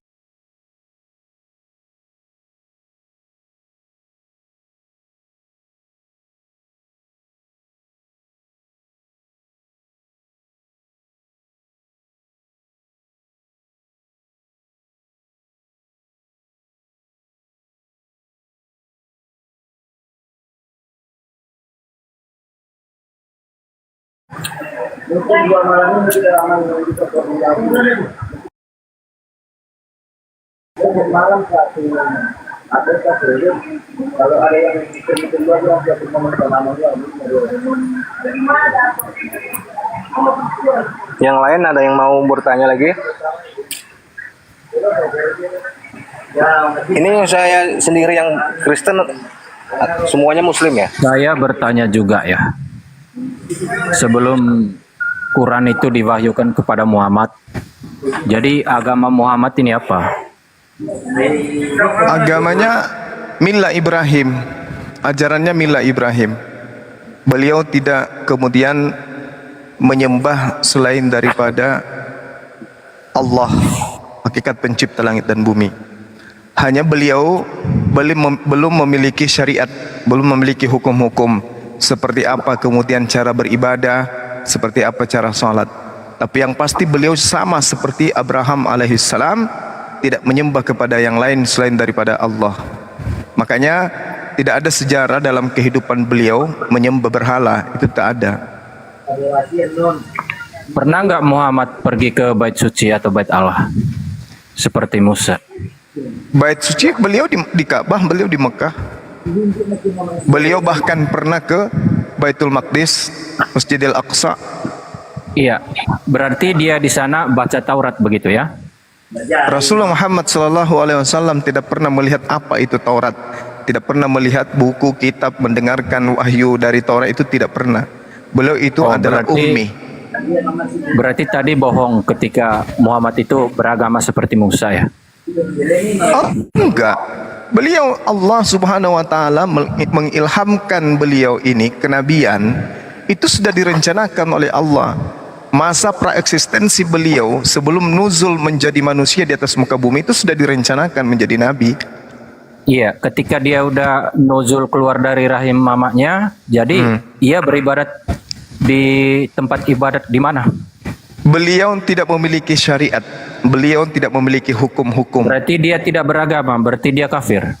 Beliau tidak kafir karena beliau kemudian tidak didatangkan pengajaran menyembah kepada Allah lalu dia tolak seperti Kristen. Gitu Bang. Berarti dengan kata lain dia tidak beragama ya? Beliau mengajak dirinya sendiri dan juga keluarganya sama seperti ajaran Nabi Ibrahim. Mereka adalah orang-orang yang bersunat. Mereka kemudian, Nabi Muhammad SAW maksud saya, itu menyembah hanya kepada Allah, tapi belum memiliki hukum-hukum syariat ibadah. Ya, itu berarti belum beragama ya. Berarti ya kafir ya. Agama itu artinya tidak kacau, damai sejahtera. Nah, Rasulullah Muhammad SAW pada saat itu dia sudah memiliki ketetapan akidah, yaitu menyembah kepada pencipta langit dan bumi dan tidak pernah menyembah selain daripada itu. Berarti dia pengikut Mila Abraham. Kapan Muhammad baca Taurat dan Injil? Rasulullah tidak pernah membaca kitab itu. Berarti dia berhala, tidak menyembah kitab suci, tidak Bukan membaca kitab suci. berarti tidak membaca kitab itu lantas menyembah berhala. Nabi Musa alaihissalam tidak memiliki kitab, Nabi Abraham alaihissalam tidak memiliki kitab sebelumnya, sebelum datang ketetapan-ketetapan kepadanya, tapi beliau tidak menyembah berhala. Sama seperti baginda Rasulullah Muhammad SAW, ketika sejazirah Arab menyembah berhala-berhala, ya, beliau justru menjauhkan diri dari perbuatan seperti itu. Iya, di Taurat di kitab suci Kristen sebelum Abraham dilahirkan, ia memang sudah mengikuti apa yang menjadi firman Tuhan, ya, yang dilakukan oleh bapaknya yaitu Terah. Lah Muhammad dia berkeimanan dalam hal ini. Kalau hasil klaim berarti dia tentu mengimani Taurat, Zabur dan Injil. Jadi kapan Muhammad itu pergi, ya, seperti anak-anak Abraham yang lain, ya, contoh anaknya Ishak, Yakub, mereka bermesbah. Lah kalau Muhammad, bapaknya atau mamanya bermesbah tidak? Saya katakan kepada saudara, baginda Rasulullah Muhammad SAW bukan penganut Taurat. Saya rasa itu sudah cukup. Nabi Muhammad SAW sembah berhala ya. Kenapa harus berhala? Ya karena tidak ada agamanya, tidak ada kitab sucinya. Loh, Nabi Muhammad SAW kemudian sama seperti Nabi Abraham. Abraham itu, ya, iya. Apa agama Abraham? Ia beriman seperti Saya bapaknya. tanya apa agama Abraham? Karena di dalam konteks Judaism, saya tanya agama Abraham itu apa dan apa nama kitab sucinya? Abraham itu memang, ya, nabi sebelum ia Saya dilahirkan. tanya apa nama agama dan apa nama kitab sucinya. Kalau tidak ada agamanya, tidak ada kitab sucinya, berarti dia pagan, nyembah berhala gitu. Ya tidak. Abraham itu sebelum ia lahir, ya, ia sudah dibicarakan oleh Tuhan itu melalui bapaknya yaitu Terah. Di mana dalilnya? Anda tadi mengatakan. Anda baca saja bapaknya Terah itu siapa. Tadi Anda mengatakan Rasulullah itu penyembah berhala karena tidak ada kitab dan tidak ada agama. Betul? Ya jelas. Nah, kalau begitu Abraham juga demikian dong. Abraham ada di dalam kitab suci kami. Mana buktinya kitabnya Abraham dan mana buktinya agamanya? Kalau Abraham yang ada di dalam Bible itu urusan saya nanti. Ini saya tanya nanti. Urusan saya. Emang situ siapa? Kamu siapa rupanya? Kamu siapa? Memangnya kamu pengikutnya? Apa kaitannya Abraham dengan Nabi Anda? Justru saya tidak ada pernah menemukan hubungan Kristen dengan Abraham. Tak ada hubungannya. Apa kaitan Nabi Anda dengan Abraham yang ada di Alkitab? Kaitannya apa Abraham coba? alaihissalam itu adalah kakek dari Nabi kami. Oke, berarti kakek dari Nabi Anda. Tapi sekarang pertanyaan saya, dengar, apa hubungannya agama Kristen dengan Abraham? Mampus. Abraham ini notabene di dalam kitab suci umat Kristen. Apa hubungannya antara Kristen dengan Nabi Abraham? Kalau saya nanti bisa menjelaskan itu, Anda jelaskan. Saya tidak tunggu nanti, saya butuh sekarang. Apa hubungannya agama Kristen dengan Abraham? Urusan Nabi Anda saja belum Anda kelari. Saya tidak tunggu Anda nangis. Al-Quran menjelaskan. Dengar. Bismillahirrahmanirrahim. Am kuntum syuhada is hadra Ya'qub maut Isqala libanihi ma ta'buduna min ba'di. Ya, qalu na'budu ilahaka wa ilaha abaika Ibrahim wa Ismail wa Ishaq ilaha wahid wa nahnu lahu muslimun. Hubungan kami dengan saudara kami Yahudi dari keturunan Yakub jelas Al-Quran menguraikan itu. Wa nahnu lahu muslimun, dan jangan sekali-kali kemudian kamu tidak menyembah dan tidak berserah. Wa nahnu lahu muslimun, maka kami di dalam Al-Quran jelas diterangkan berserah diri hanya kepada Allah. Nah, sekarang apa hubungannya Kristen dengan Abraham? Orang yang 2000 tahun hidup sebelum Yesus datang. Saya tanya, apa hubungannya Kristen Anda bisa dengan diskusi Abraham? enggak? Anda menginjak-injak Nabi Anda tidak bisa mempertanggungjawabkan Nabi Anda. Saya tanya dengan pertanyaan yang sangat bagus. Apa hubungannya? Izinkan jawabkan dulu pertanyaan apa saya. Hubungannya antara Kristen dengan Abraham? Jawab. Izinkan kelar dulu urusan tentang Nabi Anda. Ketika ditanya Sudah bisa nggak dijawab. selesai. Am kuntum syuhada is hadara Yaqub maut. Bentar mencerdaskan. Isqala libanihi ma ta'buduna min ba'di. Qalu na'budu ilahaka wa ilaha abaika Ibrahim wa Ismail wa Ishaq ilaha wahida wa nahnu lahu muslimun. Sudah selesai, sudah final. Ini jawaban kami. Apa yang akan kamu, apakah kamu menjadi saksi saat maut akan menjemput Yakub ketika dia berkata kepada anak-anaknya, apa yang kamu sembah sepeninggalku? Mereka menjawab, kami akan menyembah Tuhanmu dan Tuhan nenek moyangmu Ibrahim, Ismail dan Ishak, yaitu Tuhan yang Maha Esa, dan kami hanya berserah diri kepadanya. Selesai. Sekarang giliran Anda. Apa hubungannya Kristen dengan Abraham? Jawab. Kasih saya 2 menit. Silakan. Kasih saya 2 menit. Silakan. Kasih saya 2 menit. Silakan. Tungki udah dibilang 3 kali dibilang silakan. Wah, Tungki diam dulu Merarambe, diam. Diam Merarambe. Silakan Anda jawab. Kasih saya waktu 2 menit. Silakan. Orang-orang sezaman Musa saja sudah beribadah di bait suci. Lah, 600 Masehi masa belum beragama? Pertanyaan saya, kucluk, agamanya apa hubungannya antara Kristen dengan ajaran Abraham? Bahwasannya Nabi Anda itu beriman kepada Musa, kepada Taurat, kepada Isa, kepada Daud. Lah saya tanya, Musa saja yang hidupnya 2000 tahun sebelum Yesus lahir itu sudah beragama, yaitu menyembah satu-satunya Tuhan yang benar, itu yang dikatakan sekarang oleh pertanyaan Musa. saya. Pertanyaan yang 600 Masehi saja belum beragama. Ini gimana saudaraku? 600 wa tahun ilaha abaika Ibrahim itu wa namanya Ismail penyembah berhala, wa Ishaq artinya ia masih kafir. ilaha wahida wa nahnu lahu muslimun. Sudah ku jawab. Sekarang giliran Anda. Apa hubungannya agama Kristen? Masehi belum beragama. Hello. Saya tanya, apa hubungannya agama Kristen dengan Abraham? Jawab.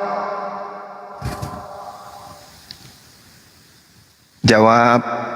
Ya, 2000 tahun sebelum Yesus datang sudah beragama orang-orang. Saya tanya, tuh bukan Yesus yang saya tanya, tentang Kristen hubungannya dengan Abraham. Jangan gila permanen. Anda saja tentang terkait dengan masalah Nabi Anda. Apa hubungannya agama menyembah dewa-dewa, yaitu Kristen, dengan agama Abraham? Itu pertanyaan saya loh. Kelarkan dulu urusan Nabi Anda. Nabi Anda kan saya tanya, kenapa sudah kelar Nabi kami. Summa auhayna ilaika anittabi'a millata Ibrahim hanifan. Kemudian kami wahyukan kepada Nabi Muhammad, ikutilah agama Ibrahim yang lurus, wa makana minal musyrikin, dan Abraham dia bukan termasuk orang-orang musyrik. Sudah ku jawab. Ibadat di mana dia? Beribadat di mana? Nabi Rasulullah Muhammad sallallahu alaihi wasallam beribadah dimanapun dia mau ibadah.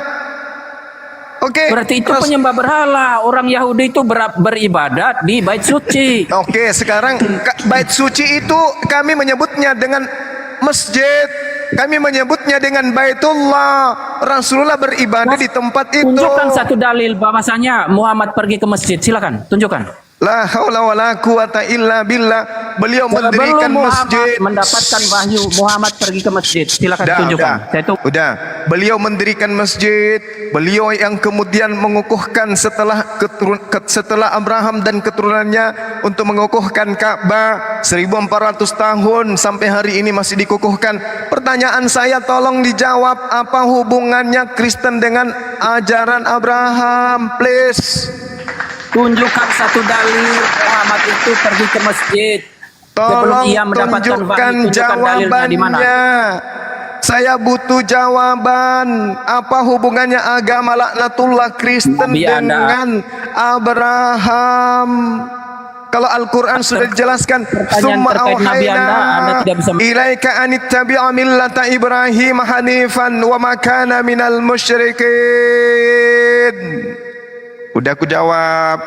Sekarang giliran Anda, jangan malu-maluin Kristen. Jangan malu-maluin saudara Kristen saya. Anda mewakili agama Kristen. Tunjuk hubungannya antara Kristen dan Abraham, hubungannya apa? Jawab. Kelarkan dulu urusan Nabi Anda. Subhanalladzi asra bi 'abdihi lailam minal masjidil haram ilal masjidil aqsa alladzi barakna haulahu linuriyahu min ayatina innahu huwas samiul basir. Rasulullah pergi ke masjid. Udah. Sekarang giliranmu, tolong tunjukkan apa hubungannya antara agama pagan Kristen dengan agama Abraham. Silakan. Nabi Anda baca kitab suci apa di masjid? Dia nggak mau ditanya ini bang, turunkan aja lah bang. Ya, kelarkan dulu kalau mau bertanya itu. Dia nggak mau ditanya bang. Masa pertanyaan dijawab dengan pertanyaan? Asra bi 'abdihi lailam minal masjidil haram minal masjidil harami ilal masjidil aqsa alladzi barakna haulahu linuriyahu min ayatina innahu huwas samiul basir. Udah aku jawab.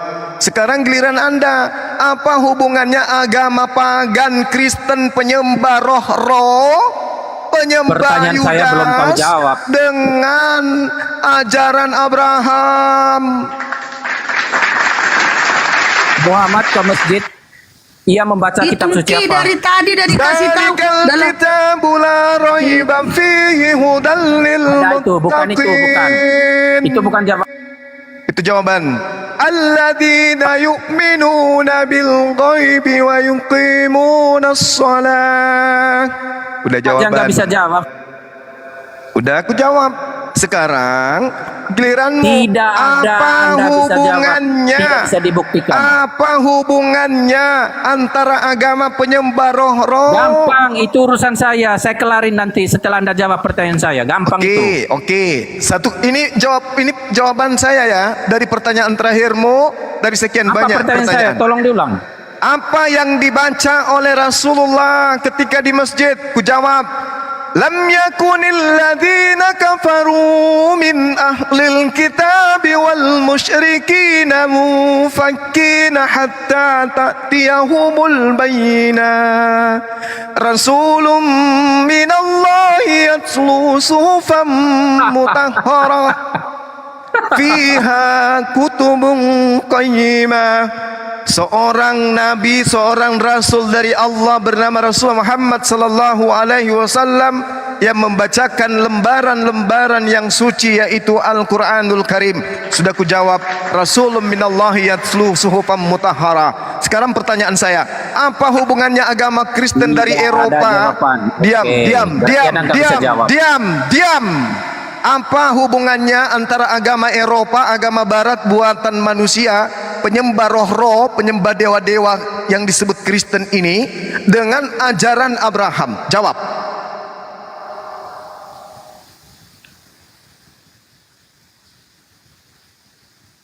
Ya, Kalau mau cerdas itu jawaban itu dijawab pakai jawaban, ya. Mana Itu jawabanmu? dijawab pakai jawaban. Mana jawabanmu? Bukan Pertanyaan pertanyaan dijawab saya, oleh apa hubungannya agama pagan, penyembah roh bertanduk 7, bermata 7, pemakan daging manusia, peminum darah manusia Kristen ini dengan nggak tahu agama apa-apa tentang itu. Abraham? Jawab. Cukup kamu pertanggungjawabkan aja terkait dengan nabimu ketika ditanya. Hei, penyembah Sudah manusia, penyembah Yudas laknatullah. Kalau kamu ingin mempermalukan saudara Kristenku yang lain, jangan di sini.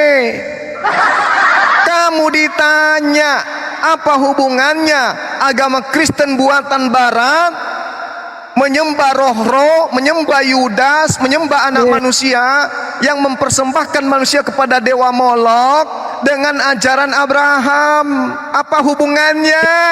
Ditanya Kucluk, saya tanya apa? Masya Allah. Wa may yargabu an millata Ibrahim illa man safiha nafsa. Dan orang yang membenci ajaran Ibrahim, agama Ibrahim, hanyalah orang yang memperbodoh dirinya sendiri. Walaqad istafainahu fid dunya wa innahu fil akhirati laminas salihin. Dan sungguh Nabi Ibrahim kami telah memilihnya di dunia, dan sesungguhnya di akhirat dia termasuk orang-orang yang saleh. Iz qala lahu rabbuhu aslim qala aslamtu lirabbil alamin. Ingatlah ketika Allah berfirman kepada Ibrahim, berserah dirilah engkau wahai Ibrahim. Ibrahim menjawab, aku berserah diri kepada Tuhan seluruh alam, Allah Subhanahu wa ta'ala. Pertanyaan saya kepada saudara Kristen pemakan babi laknatullah, ibadah minggu menyembah dewa matahari, yaitu dewa Zeus, apa hubungannya agama Kristen dengan ajaran Abraham? Jawab.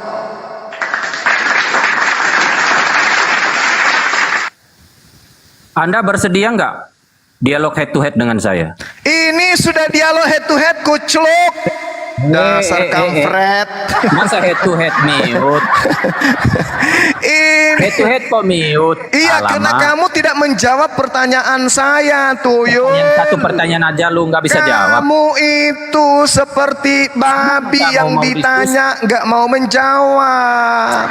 Satu pertanyaan aja nggak bisa. Satu pertanyaan saja kamu tak sanggup. Pertanyaanmu 15 pertanyaanmu sudah kubabat habis. Sekarang saya cukup satu pertanyaan. Apa hubungannya agama kafir Kristen yang diwariskan penjajah Belanda dengan ajaran Abraham? Apa hubungannya? Apa hubungannya? Bertanya itu ya dijawab. Apa hubungannya? Laknat. Apa hubungannya antara ajaran pagan yang diwariskan penjajah Belanda kepada kamu dengan ajaran Abraham? Apa hubungannya? Tidak, sekarang kamu jawab. Sekarang sudah 15 pertanyaanmu saya jawab. Sekarang giliranmu menjawab pertanyaan saya. Yang bertanya duluan siapa? Jawab. Yang bertanya duluan. Kamu sudah bertanya berapa kali pertanyaan? Saya cukup satu pertanyaan itu aja kamu jadi lumpuh. Jawab. Kamu ditanya hanya satu pertanyaan kamu lumpuh. Aduh, parah. Jawab. Lumpuhlah diri kau di sini. Jawab. Jawab, jangan malu-maluin Kristen yang lain nih. Saya banyak saudara Kristen. Saya banyak saudara Kristen yang merasa dirinya beragama dengan benar. Buktikan kalau agamamu itu benar. Pertanyaan saya, apa hubungannya agama warisan Belanda dengan Abraham alaihissalam? Jawab. Ikan presto, jangan kabur. Mana dia? Ikan presto kebetulan kabur ya? Pertanyaan abang. Enggak, aku turunkan. Dia nggak jawab pertanyaan abang. Ya udahlah. Kasian kan? Pertanyaan mendasar sekali. Tadi. Saya udah menjawab. Siapa bilang nak menjawab? Udah ku jawab. Mana buktinya? Baginda Rasulullah Muhammad sallallahu alaihi wasallam ke masjid. Bismillahirrahmanirrahim. Subhanalladzi asra bi'abdihi laylam minal masjidil haram minal masjidil harami ilal masjidil aqsa alladzi barakna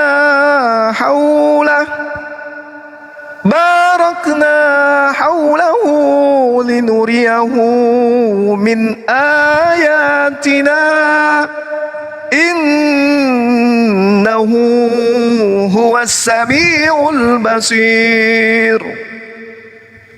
Wa ataina Musal kitab wa ja'alnahu hudan li bani Israil alla tattakhizu min duni wakila zurriyata man hamalna ma'a Nuh innahu kana 'abdan syakura. Sadaqallahul azim. Sudah pun dijawab, katanya enggak dijawab. Ditanya lagi, apa dan di mana Rasulullah membacakan Al-Quran? Lam yakunil ladzina kafaru min ahlil kitabi wal musyrikina munfakkin hatta ta'tiyahumul bayyinah rasulun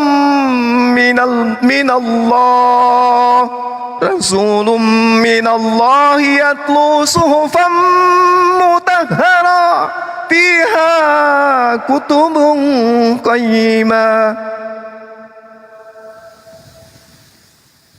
Itu kita sudah bacakan bukti Rasulullah membaca Al-Quranul Karim.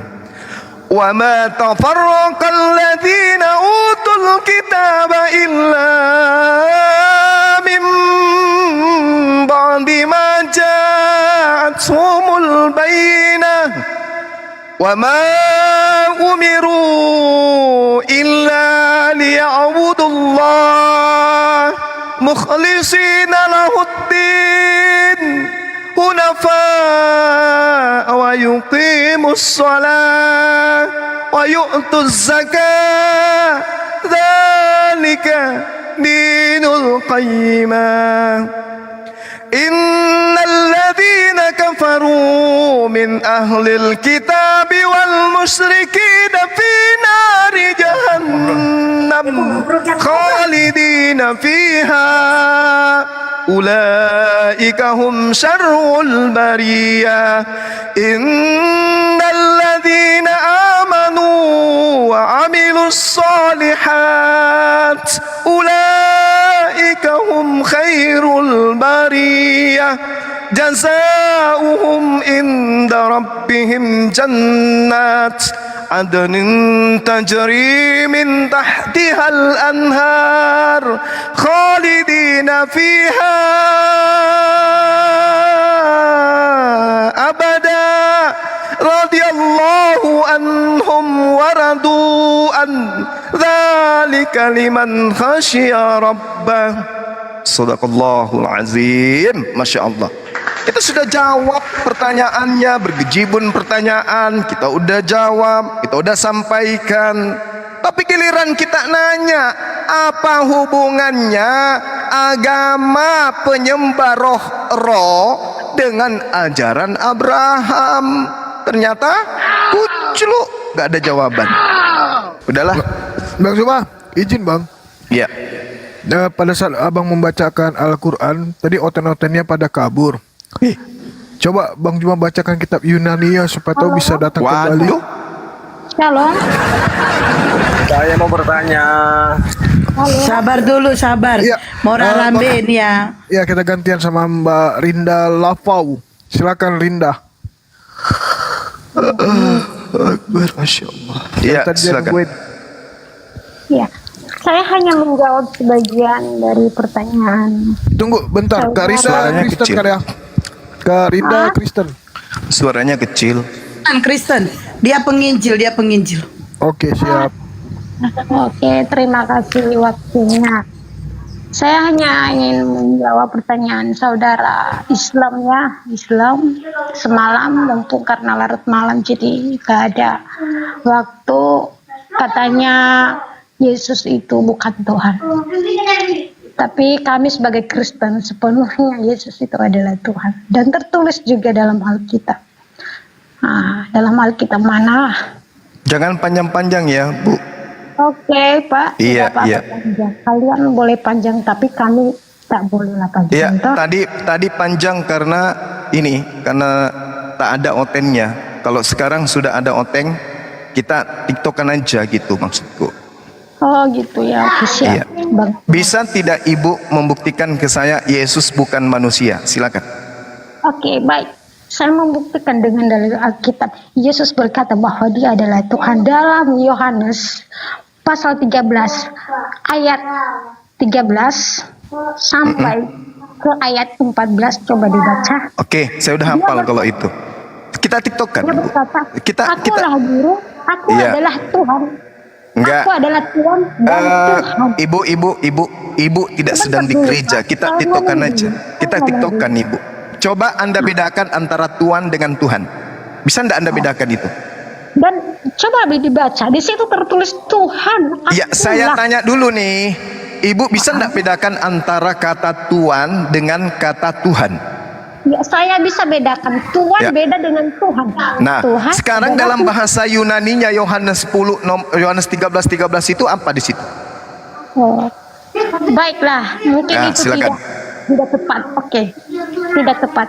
Coba kita baca dalam Yesaya pasal 9. Jangan ayat salto kemana-mana dulu. Yesaya itu kitabnya orang Yahudi. Jangan samber ke sana. Jangan samber ke sana. Pertanggungjawabkan iman Kristen Anda tanpa menggunakan kitabnya agama lain.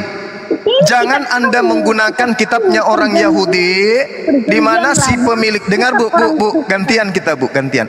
Jangan Anda menggunakan Ibu bisa diskusi baik kan? Jangan Anda menggunakan kitabnya agama lain di mana si pemilik kitab tidak menuhankan bayi Yesus. Jangan. Ibu pertanggungjawabkan Yesus Tuhan dengan kitab Anda sendiri. Anda membawa Yohanes 13:13, bahasa aslinya di situ apa? Tuhan atau Tuhan? Allah atau Mar? Gitu Bu. Jadi jangan menipu, jangan menyesatkan umat. Karena di Islam Bu, mohon maaf nih sebelum lanjut, Islam diajarkan bahwa Kristen itu adalah saudaranya iblis di dalam menyesatkan manusia. Camkan dulu, buktikan kalau Kristen itu bukan saudaranya iblis di dalam menyesatkan. Silakan. Buktikan kalau Yesus itu Tuhan berdasarkan pengakuan Yesus sendiri. Dan yang saya minta kepada saudara, buktikan Yesus bukan manusia. Kalau saudari bisa membuktikan Yesus bukan manusia, berarti Yesus bisa jadi dewa, bisa jadi dia adalah jelmaan apa gitu. Tapi Tuhan tidak mungkin karena dia adalah manusia. Nah sekarang Anda buktikan Yesus bukan manusia, bukti apa yang Anda bawa? Silakan.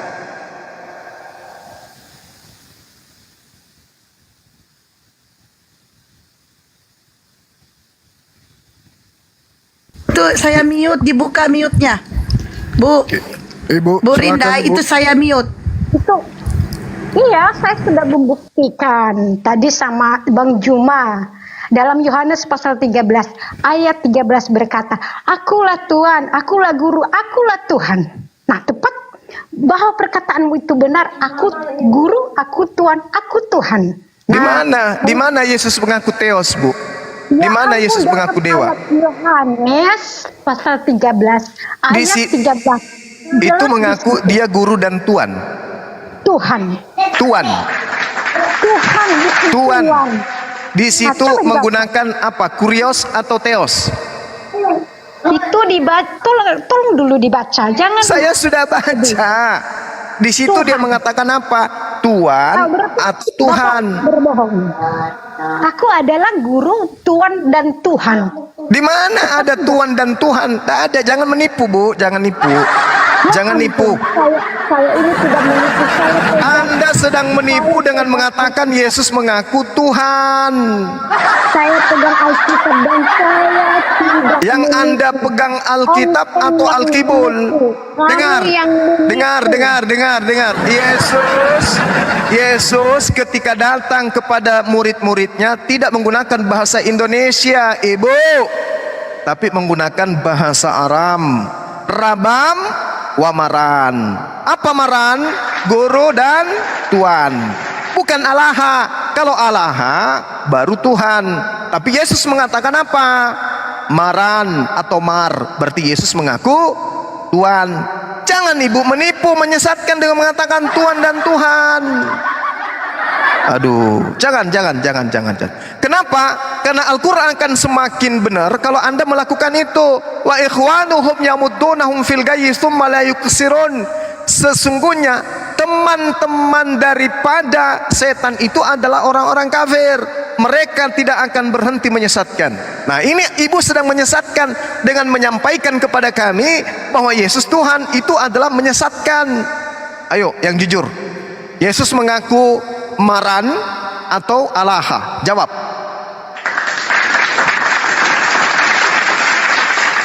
Bagi airnya dong.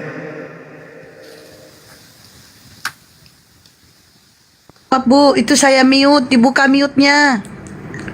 Ibu Rinda ya. Ini mic-nya kenapa ditutup-tutup ya? Bu, ngocos terus. Oh. Ya, cobalah dibaca dulu. Jangan bilang saya berbohong, menipu. Saya tidak menipu. Coba dibaca. Akulah Tuhan, Guru dan Tuhan. Mana ada kayak begitu, Ibu? Alamak, mana ada kayak begitu? Akulah Guru, Tuhan dan Tuhan itu di mana? Saya buka kameranya ya. Silakan. Bentar ya. Oke. Ini saya dibilang pembohong. Oh ya, pasti. Itu satu paket dengan agama Anda itu. Silakan. 13 ayat 13. Yes.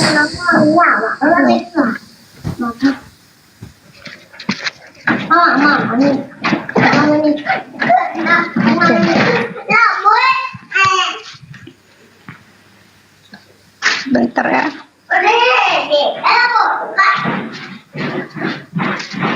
Ini terang ya kamera saya. Dibesarin. Oke, nampak ya, nampak. Ya, udah. Oke, Alkitabnya ini. Nah, baca dari atas itu. Ini Yohanes ya. Ini kok nggak nampak ya? Coba itu kameranya dibesarkan. Itu udah besar, Bu. Sudah, Bu. Yohanes. Ya. Apa itu? Apa? Coba dibaca. Kau mengatakan aku guru dan tuan. Mana?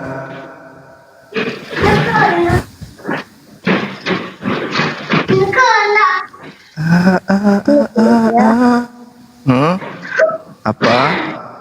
Di mana? Tuh, baca ya. Mana? Apa itu, Ibu? Itu apa? Kamu menyebut aku guru dan Tuhan, dan katamu itu tepat sebab memang akulah. Kan gitu. Bahasa Yunaninya yang terakhir itu adalah Emi. Tak ada dia mengatakan akulah guru dan Tuhan, tak ada. Dia hanya mengatakan Emi, akulah guru. Akulah guru. Ibu menggunakan bahasa Yunani atau bahasa Indonesia itu? Ketawa. Apa ini bisa baca juga? Ini bahasa Yunani atau bahasa Indonesia? Ini bahasa Indonesia. Iya, sekarang Yesusnya, Ibu, saya tanya dulu Ibu. Yesus ketika datang di tengah-tengah muridnya, dia menggunakan bahasa apa? Nah, Alkitab kami sekarang bahasa apa coba? Saya tanya dulu. kita tidak merujuk. Dengar, ibu. Kebenaran itu harus berasal dari sumber. Bu, kebenaran itu sebuah surat kabar kalau dibaca harus disesuaikan dengan sumber. Surat kabar yang Anda baca itu sumbernya dari Yahudi katanya. Terjadi di tengah-tengah kaum Yahudi. Berarti menggunakan bahasa apa kala itu? Menggunakan bahasa Ibrani. Atau menggunakan bahasa Aramaik. Sekarang bahasa Alkitab itu versi apa? Saya tidak mau tahu bahasa kitab apa di kitab Anda. Saya nggak mau tertipu. Bahasa Indonesia. Ya, sekarang yang kita tanya ini Yesus. Yesus bahasa apa, Ibu? Yesus pada saat mengajar kepada muridnya yang asli bahasa apa, Ibu? Ibu?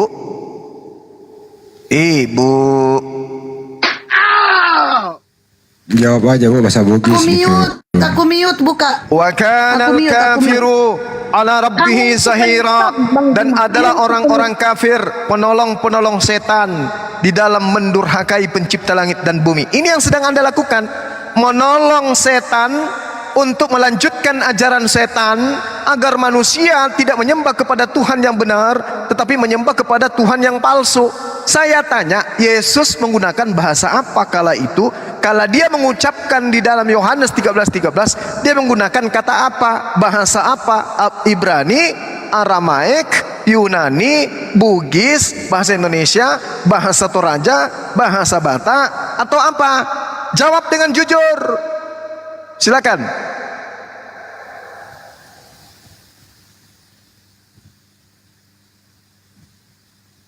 Dibesarin dong, aku nggak bisa besarin diri sendiri.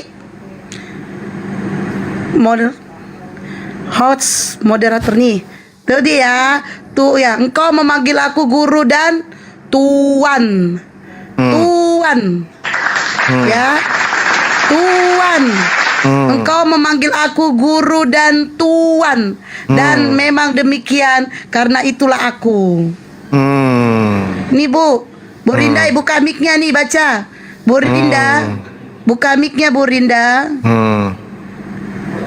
Bu Rinda, mic-nya dibuka.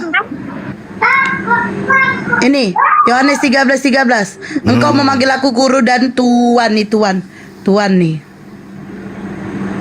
Tuhan dan ini Tuhan. Yesus Tuhan dan mengatakan Tuhan. dalam bahasa Yunani didaskalos kai kurios. Dalam bahasa Aramaik dia mengatakan rabam wamaran. Nah, sekarang Anda menggunakan bahasa Indonesia. Yang mana yang benar? Yang mana yang benar? Yang mana yang benar, versi bahasa Indonesia atau versi bahasa Ibrani? Mana yang benar? Sebentar dulu, di situ kan udah kamu baca, karena aku Tuhan dan gurumu sudah membasuh kakimu, hendaklah kamu saling membasuh. Tuhan, Bu, ini Tuhan. Tuhan. Baca. Tuhan. Ini Tuhan. Tuh. Saya memang sudah baca, memang tertulis Tuhan, kok dibilang Tuhan? Ini Tuhan. Bu, tengok layar. Tengok layar, Bu. Tengok layar, tengok layar HP nih. Oh. Paham kan? Paham tidak? Ya, saya paham bahwa iblis sedang bekerja dalam diri ibu, sehingga ibu menitipkan pesan iblis itu agar Yesus itu dituhankan. Oke. Ah, gitu dong. Coba kita baca dalam Yesaya pasal 9 ayat 5. Apalagi kitab, kenapa lagi kitabnya Yahudi, Bu? Orang kitab Yahudi mengaku Yesus bahwa dia raja dan Allah kekal. Iya kan? Ya ampun, itu tidak berbicara mengenai Yesus. Yesaya 9. Ibu, Yesaya 9 itu tidak berbicara terkait dengan orang yang akan lahir, tetapi orang yang telah lahir. Pada saat Yesaya 600 tahun sebelum Yesus lahir, apakah Yesus sudah lahir? Bu, ibu, Di situ dikatakan kata yulad, telah lahir. Ini si penyesat Islam ini luar biasa, dia itu nipu-nipu orang. Coba baca kalau berani. Saya baca Bu ya, saya baca ya. Itu kan hanya kitabnya Yahudi yang Ibu ambil untuk mengajarkan ajaran setan supaya menyembah kepada manusia Yesus. Yesaya di situ tidak bercerita tentang Yesus, Bu. Di situ sedang berbicara tentang seorang bayi yang telah lahir, Bu. Sang Raja kekal itu Yesus Kristus di situ ditegaskan. Tidak ada di situ, Bu. Jangan nipu. Tidak ada. Coba dibaca. Saya baca dengan baik. Iya. Saya tidak takut, apalagi kepada pengikut setan. Mana saya takut? Sebab seorang anak telah lahir. Telah lahir ini bahasa Ibraninya apa, Bu? Apa? Ibu telah lahir itu apa? Di situ dikatakan yalah telah lahir. Sekarang pertanyaan saya, pada saat Yesaya mengatakan telah lahir, apakah Yesus sudah lahir? Tunggu. Apakah Yesus sudah lahir? Hah? Lanjut dulu bacanya, ayo Mbak, lanjut. Saya tanya, apakah Yesus telah lahir? Saya tanya, seorang anak telah lahir untuk kita. Anak telah lahir. Pertanyaan saya, apakah Yesus sudah lahir di situ atau belum?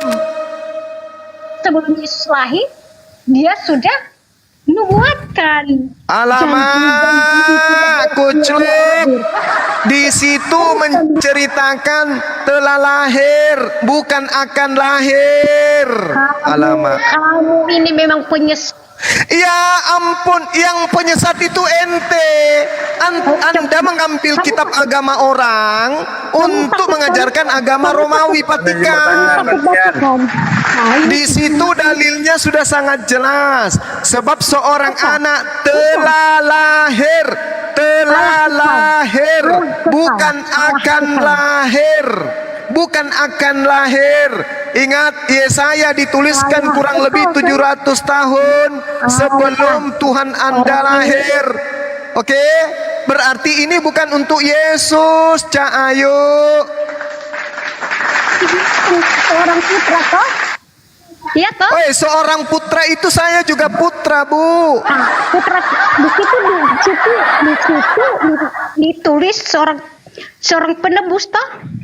Seorang putra telah lahir, Bu. Seorang penebus kan ditulis begitu. Coba dibaca dulu. Bu, kalau dalam tradisi Yahudi, Bu, tai sapi juga sebagai penebus.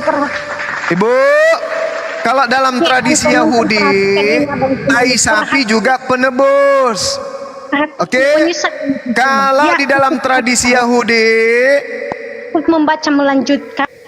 Ibu, saya tanya dulu, Yesus pada saat itu sudah lahir atau belum lahir? Yesus mengaku dia seorang Allah yang perkasa. Saya tanya, saya ulang lagi. Kamu itu penyesat. Di situ saya ulang lagi, Ibu, saya ulang lagi. Pada saat Yesaya menuliskan Yesaya 9, apakah Yesus telah lahir atau belum lahir? Bu, takut membacanya, saya tidak akan lanjut karena saya tahu kamu saya tanya dulu, apakah pada saat Yesaya menuliskan kitab ini Yesus telah lahir atau belum lahir? Silakan dulu baca, nanti penjelasannya ada. Kenapa Anda suruh saya membaca? Saya tanya dulu, Yesus pada saat Yesaya menulis, apakah Yesus sudah lahir atau belum lahir? Belum. Di dalam Alkitab 9 pasal 5 itu sampai seterusnya bahwa kisah Yesus itu dinubuatkan juga dalam perjanjian lama sebelum Yesus lahir. Coba diteruskan bacanya, di situ tertulis. Pertanyaan saya, dengarkan pertanyaan saya. Pada saat Yesaya menulis kitabnya, apakah Yesus telah lahir atau belum lahir? belum lahir. Jangan di situ yang jawab. Apa sih? Ente kan bukan Ibu Rinda penyesat ini. Yang saya tanya si kucluk ini. Jangan dijawab. Coba, wanita penyesat. Wahai perpanjangan tangan setan. Saya ulang lagi, kalau tidak Anda turun. Penyesat, wanita penyesat dunia, saya tanya. Yesaya 9 nomor 6, di situ dikatakan sebab seorang anak telah lahir. Pertanyaan saya, pada saat Yesaya menuliskan kitabnya, Yesus telah lahir atau belum lahir? Jawab. Kebohongan kamu malam ini. Jangan di-mute Mak Lampir ini, biarkan dia ngomong. Seorang kafir. Yang kafir itu kamu. Oke, saya jawab. Oke ya, tenang. Saya jawab. Saya tidak lari dari kontes kalian. Yesus kenapa sih ada di dalam Yesaya padahal dia belum lahir? Bukankah Yesus itu seorang penggenapan hukum Taurat dan hukum moral? Saya tanya dulu. Pertanyaan saya apa Mak Lampir? Mak Lampir yang saya tanya, Mak Lampir yang saya tanya, Mak Lampir dengarkan. Yesus ini sudah lahir atau belum lahir pada saat Yesaya menulis kitabnya? Itu loh Bu. Ini orang kafir, inilah penyesat ini. Perhatikan orang-orang Kristen yang sudah bergabung, perhatikan. Dia masih sama bicara Nangis dia. Nangis. Dia ngomong terus, dia nggak mau dengar. Terbongkar. Nangis. Padahal dia penginjil loh.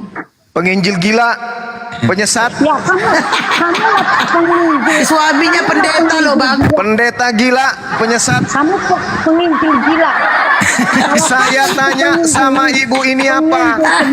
Yesaya 9 nomor 6 itu bercerita tentang orang yang sudah lahir atau belum lahir. Atur dulu mulutmu kalau ngomong dulu. Kalau kamu ya kamu itu manis-manis tapi nipu buat apa?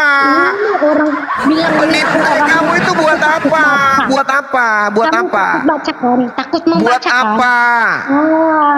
Kamu itu makanya kamu belajar dulu. Iya. Paham?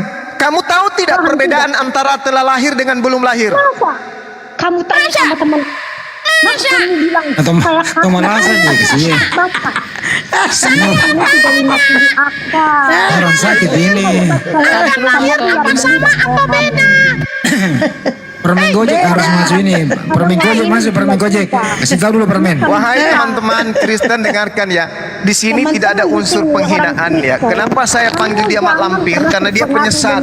Dalilnya mengatakan sebab seorang anak telah lahir untuk kita. Pertanyaan saya, kalau ini untuk Yesus, apakah saat itu Yesus telah lahir atau belum lahir? Sederhana kok. Lanjutkan bacanya, di situ nanti mau terjawab. Dilanjutkan atau tidak? Yang kita tanya Yesus telah lahir atau belum lahir? Berarti kamu takut, di situ nanti dibacakan. Bukan saya takut. Bukan saya takut. Yang saya tanya, Yesus sudah lahir atau belum lahir? Luar biasa lahir. Ya radio rusak ini Bu ini. Luar biasa juru selamatku. Haleluya. Gila sendiri aja, ngapain ngajak-ngajak? Mau halilin, mau haliluda, nggak ada urusannya. Yang kita tanya itu Yesus sudah lahir atau belum lahir? Ini takut baca semua. Radio rusak. Mama Ya, cobalah. Mana dalilmu, mana kehebatanmu yang luar biasa. Yang saya tanya pertanyaan sederhana loh. Lah, Yesus belum lahir. Dia nggak mau mendengarkan ini, dia nggak mau. Begini, begitu. Yang saya tanya ini kan di sini, dengarkan, Bu, Ibu, dengarkan saya, Bu, dengarkan saya sebelum Ibu saya turunkan, dengarkan ya Bu ya. Ini dalil. Turunkan saya. Ini dalil, Bu, ini dalil bercerita tentang seorang anak yang telah lahir, bukan akan lahir. Untuk mengetahui siapa yang disebut lambang pemerintahan ada di atas bahunya, namanya disebut orang penasihat ajaib, Tuhan yang perkasa, Bapa yang kekal, Raja damai dan seterusnya itu, Ibu, kita harus tahu dulu apakah Yesus sudah lahir atau belum lahir pada saat Yesaya 96 ini dituliskan? Itu loh Ibu. Tidak mendengar Kak Ibu. Astaga. Bicara terus. Di situ disebut Atau alasan ya guys, ya ada kincar itu, diam dulu, ada kincar aja deh. Diam dulu Bu, ada kincar aja deh, yang lain aja. Ini darah putihnya naik ini Ibu ini. Ganti aja ya Bang. Ya udah tendang Bang, dia, diganti tendang. aja. Tendangan Dah. maut. Alhamdulillah. Ada si King itu, ada si King. Kincar. Ada sikit. Allahu Akbar, Masya Allah. Saudara-saudara Kristen ini kapan lah kalian bisa sehat? Assalamualaikum.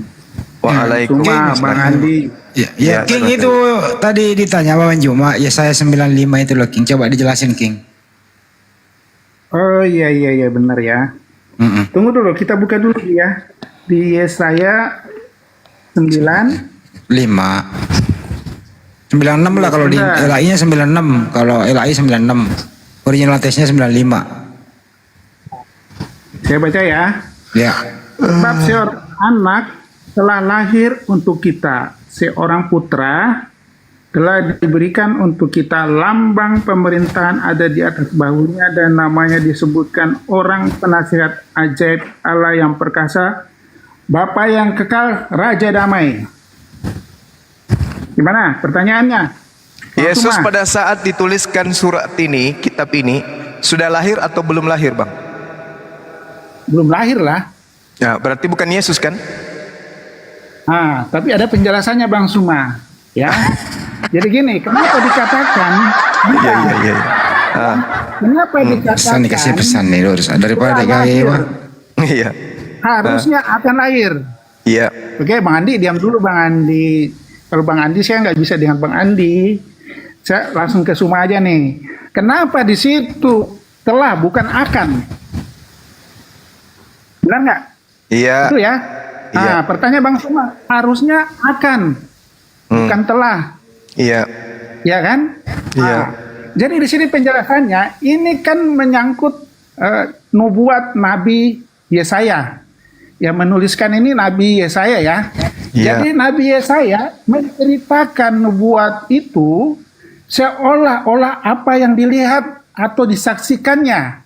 Contoh ya, ada peramal yang menceritakan, saya melihat meteor telah menabrak bumi. Ini peramal nih, ya, membunuh semua orang, membunuh semua umat manusia, ya. Itu kan namanya nubuatan, itu ramalan. Tapi kok pakai telah? Kok nggak pakai akan?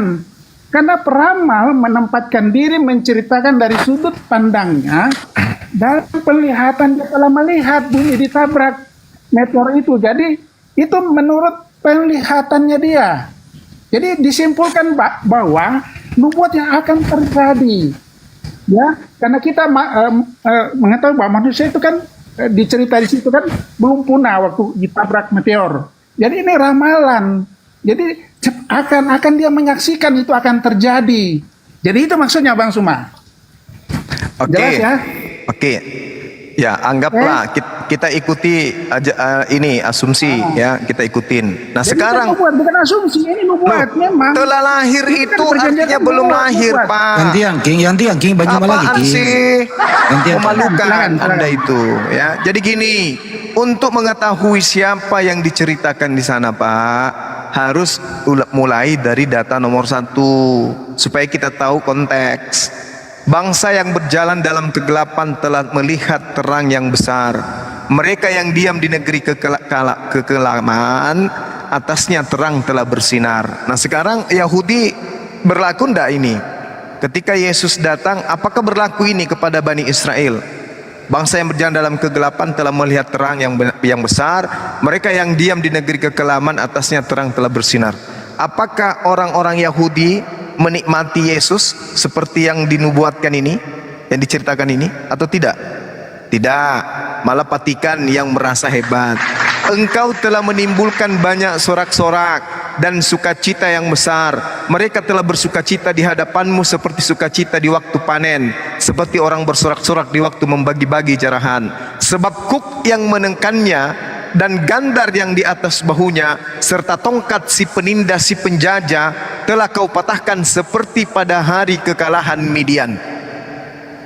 Jadi orang Yahudi dengan adanya sosok yang diceritakan dalam nomor 6 ini, Yesaya 9 ini, itu orang Israel akan bersorak-sorai karena dia dibebaskan dari penjajah seperti pada saat dia dibebaskan dari penjajahan orang-orang Midian.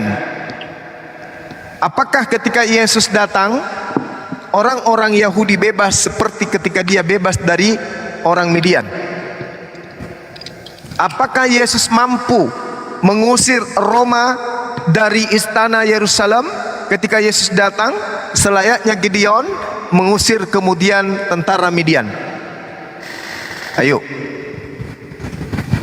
Itu pertanyaannya. Bang Suma. Jadi Oke. Silakan. Jadi gini Bang Suma. Ya. Ini pertanyaan kedua jadinya ya. Jadi tadi itu sudah terjawab ya. Oh enggak, Dia itu enggak mengatakan, terjawab. Itu hanya asumsi Anda, asumsi. Oh bukan asumsi Bang. Ini saya sanggah. Ini saya sanggah. Saya sanggah. Sebab kuk yang menekan, dengar. Sebab kuk yang menekannya dan gandar yang ada di atas baunya serta tongkat si penindas telah kau patahkan. Telah. Berarti sudah terjadi seperti pada hari kekalahan Midian. Siapa yang berhasil mengalahkan Midian? Raja siapa dari Yehuda yang berhasil kemudian mengusir tentara Midian? Gideon. Maka telah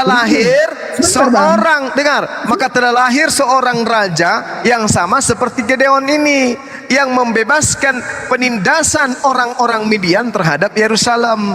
Nah sekarang apakah Yesus melakukan itu? Jawab. Oke, jadi kita. Ya. Ini, jadi saya perjelas lagi ya supaya kalian dengar semua ini. Ini secara logika sederhana aja kok ini. Pakai akal-akalan ente. Saya pakai dalil. Sebentar, ini giliran saya. Tenang aja. Jadi itu menciptakan nubuatan seolah-olah Nabi Yesaya menyaksikan itu telah terjadi, ya. Jadi dia memang kata-kata telah lahir itu akan terjadi maksudnya. Jadi dia mengatakan telah akan terjadi, tapi dia telah. Sebentar Bang Suma, bentar. Jadi seakan-akan itu akan terjadi. Jadi dia memakai telah. Itu nubuatan seperti peramal yang saya katakan tadi. Jadi oke, di situ. Sekarang pertanyaan Bang Suma yang kedua, ya, apakah Yesus yang dimaksud sebagai penyelamat orang Yahudi pada saat itu? Betul ya? Nah, Yesus itu bangsa Yahudi pada saat itu memang menantikan Mesias, ya, sebagai pembebas mereka dari jajahan Roma pada saat itu, ya. Nah, tapi yang dimaksud dengan orang Yahudi dibebaskan dari penjajahan, tapi bukan itu maksudnya. Mereka salah pengertian. Yang dimaksud itu membebaskan dari segala dosa. Itu kedatangan Yesus. Membebaskan segala dosa. Bukan membebaskan Baca dari nomor jajahan 3-nya Pak, Roma. jangan asumsi. Begitu, Bang. Aduh, Ya, parah ini maksudnya Kristen. itu bukan asumsi Bang Suma. Jadi sama seperti pada hari kekalahan Midian oleh Raja Gideon. Itu juga akan berlaku. Nah sekarang Yesus apakah sama seperti ketika kekalahan Gideon? Apakah kemudian Yesus bisa mengusir Romawi? Jangan asumsi Pak. Silakan. Bukan asumsi Bang Suma. Asumsi dong. Jangan dipotong-potong. Ya, itu jelas tidak. Kita menafsirkan Alkitab itu jangan secara literasi. Anda secara literasi aja. Bisa enggak baca nomor 3-nya? Ya kan? Dari Yesaya 9. Tafsiran sebagai orang yang beriman memang karena ya, coba Anda baca nomor 3-nya dulu. Baca nomor 3-nya. Apa di situ? Baca dulu, Pak. Dan menekannya dan gandar yang di atas bahunya serta tongkat si penindas telah kau patahkan seperti pada hari kekalahan Midian. Setiap tentara yang berderap-derap dan jubah yang berlumuran darah akan menjadi umpan api. Apa di situ pertanyaannya? Pertanyaannya, sebab kuk yang menekannya dan gandar yang di atas bahunya serta tongkat si penindas telah kau patahkan seperti pada hari kekalahan Midian. Ini kalau Anda mengatakan bahwa anak yang telah lahir itu, apakah anak yang telah lahir itu Yesus mematahkan kemudian tentara Romawi atas penekanannya terhadap Yerusalem? Karena di sini dikatakan seperti pada hari kekalahan Midian. Apakah Yesus melakukan itu? Jadi gini Bang Suma, memakai kata seperti itu seakan keadaan mematahkan seperti itu keadaan. Ya seperti yang secara literasi. Ya, tapi Yesus itu membebaskan manusia dari ikatan dosa. Itu jauh lebih Kenapa di situ. larinya ke dosa, Pak? Di sini tidak berbicara dosa, Pak. Karena menyelamatkan Pak, manusia dari dosa, kedatangan Yesus Bang Suma. Pak, inilah Jadi kalian ya. seperti Inilah melepaskan kalian. mereka dari penjajahan. Inilah kalian. Inilah kalian. Kenapa larinya ke dosa? Hakim-Hakim 6 nomor 1, Israel telah membuat kekejian di mata Tuhan sehingga mereka bangsa Israel diserahkan kepada bangsa Midian selama 7 tahun. Di situ Yesaya kemudian menjelaskan, menggambarkan kekuatan dan bantuan Elohim kepada bangsa Israel yang melawan bangsa Midian melalui Gideon. Kemudian jelas sekali Gideon mampu mengusir tentara Midian ketika mereka menindas bangsa Israel. Nah, jelas sosok anak yang datang ini kemudian itu sama seperti pada hari kekalahan Midian. Beliau mampu membebaskan kemudian Israel dari penekanan bangsa lain, bukan dari dosa, Pak. Jangan ngadi-ngadi, nipu-nipu. Ayo, ayo, ayo, Pak. Jangan nipu-nipu, Pak. Tidak bagus. Aku mute, buka mute-nya, buka. Habis kamu ngerocos terus, Tri. King Rick. Coba. Nah, udah. Ya, oke, diam, gantian. Jadi gini, yang disampaikan tadi ya, itu sebagai gambaran bahwa melepaskan mereka dari penindasan kedatangannya Yesus ke Apa dunia. hubungannya, Pak? Pak, jangan Melepaskan akal-akalan, manusia dari ikatan Pak. dosa. Jadi Jangan akal-akalan. Israel dilepaskan dari penindasan Midian. Ya seperti itu. Jadi itu sebagai gambaran saja itu Bang Suma.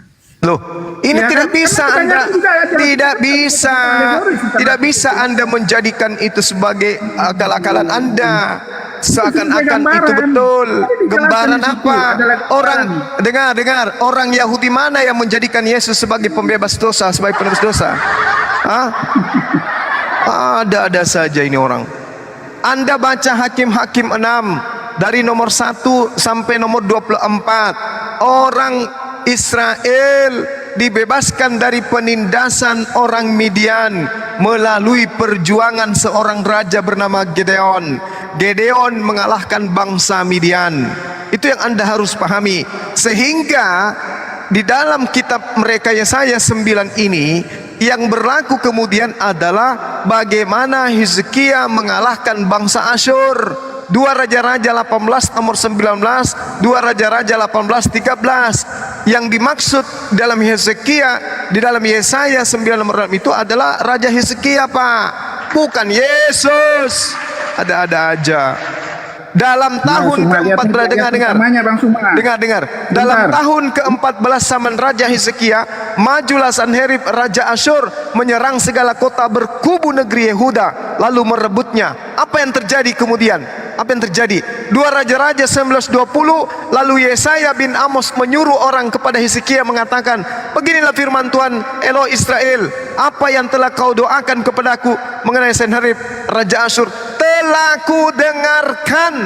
Artinya doanya didengarkan sehingga Hizkia mampu mengusir tentara Asyur, sehingga apa yang dinubuatkan kemudian di dalam Yesaya 9 nomor 6 itu benar-benar terbukti. Apa buktinya? Hizkia mampu menghancurkan kemudian pasukan dari tanah Asyur.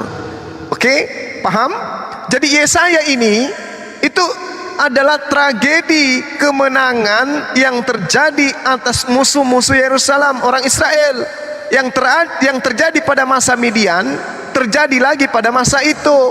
diceritakan dalam raja-raja bahwa Raja Hizkia berdoa kepada Allah untuk melawan Asyur. Apa yang terjadi? Mujizat datang. Lagi-lagi dalam waktu semalam 185 musuh dihancurkan dalam cerita itu. Jadi siapa anak yang dimaksud di sini? Yesus atau Hizkia? Yang telah lahir itu Hizkia, bukan Yesus. Malu-maluin kitabnya orang, diambil, dicomot untuk Tuhan-Tuhan kalian. Pahami itu bang, bahwa bukan untuk Yesus. Itu Hizkia mampu melepaskan orang-orang Israel dari tekanan Asyur, seperti Gedeon mampu mengusir tentara Midian untuk membebaskan kemudian orang-orang Israel dari tekanan. Jadi Gedeon berhasil mengusir Midian, Hizkia berhasil mengusir Asyur. Yesus berhasil mengusir siapa? Nyamuk. Enggak cocok.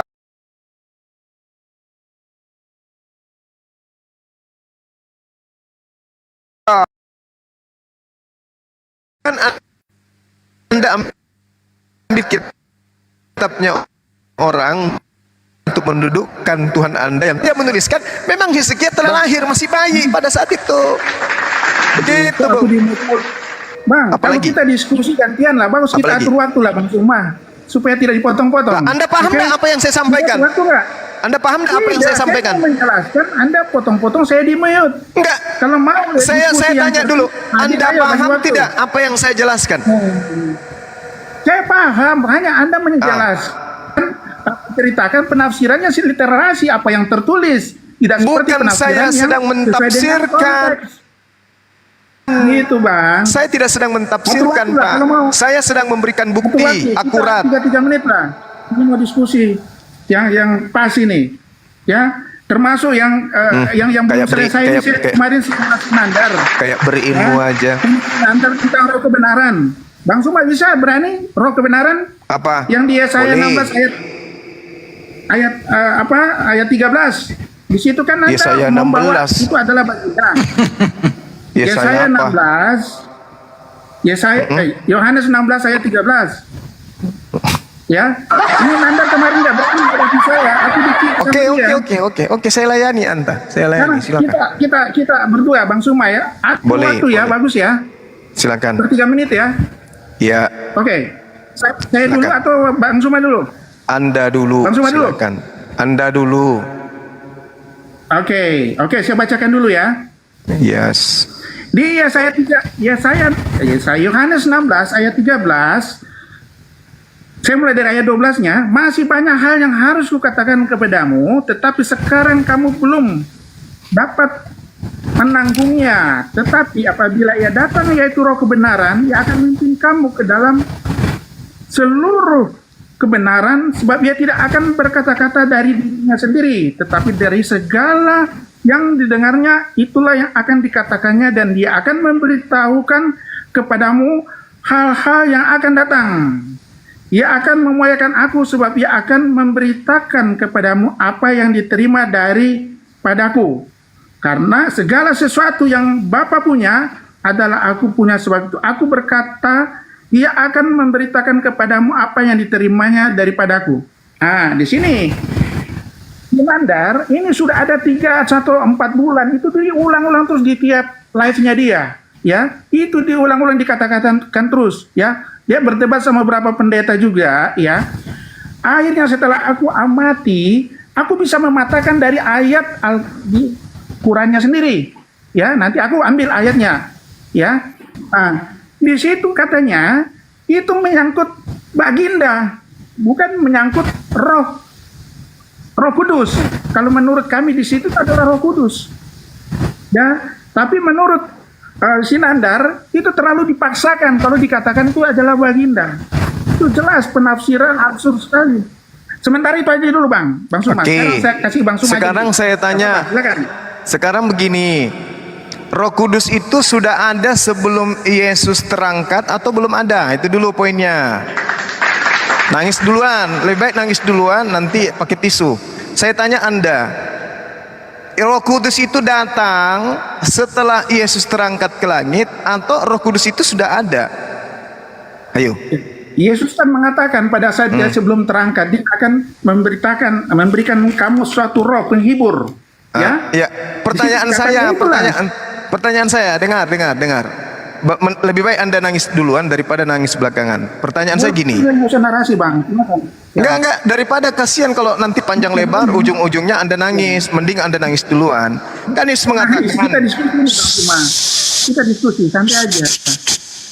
namun benar yang kukatakan ini kepadamu adalah lebih berguna bagi kamu jika aku pergi, sebab jikalau aku tidak pergi, penghibur itu tidak akan datang kepadamu, tetapi jikalau aku pergi, aku akan mengutus dia kepadamu. Pertanyaan saya, apakah Yesus sebelum pergi Roh Kudus itu belum ada? Jawab. Itu sesuai dengan tadi. Sesuai dengan ayat Alkitab itu. Dia berangkat. Jangan pakai jurus Paulus. Yang saya tanya. Tidak jurus Paulus. Jangan Itu pakai sudah jurus jelas. Paulus. Yang saya tanya, dengar, bukan yang saya tanya ini, Pak, bukan tentang penghibur. Yang saya tanya ini tentang Roh Kudus. Pertanyaan saya kepada saudara, apakah Roh Kudus belum ada di atas bumi ini sebelum Yesus pergi atau sudah ada? Jawab. Bang Suma, saya mengikuti apa yang tertulis di Alkitab, Bang Suma. Ya. Saya tanya Yesus apa, mengatakan, Bang? Aku akan mengutus roh Mengutus penghibur. apa? Mengutus Itu, apa? Ya itulah roh kebenaran. Ya, itulah roh kebenaran. Nah, sekarang permasalahannya, kalau Anda mengatakan itu adalah Roh Kudus, pertanyaan saya, apakah Roh Kudus belum ada sebelum Yesus terangkat ke langit? Ayo pakai tisu. Ini Bang Suma ya.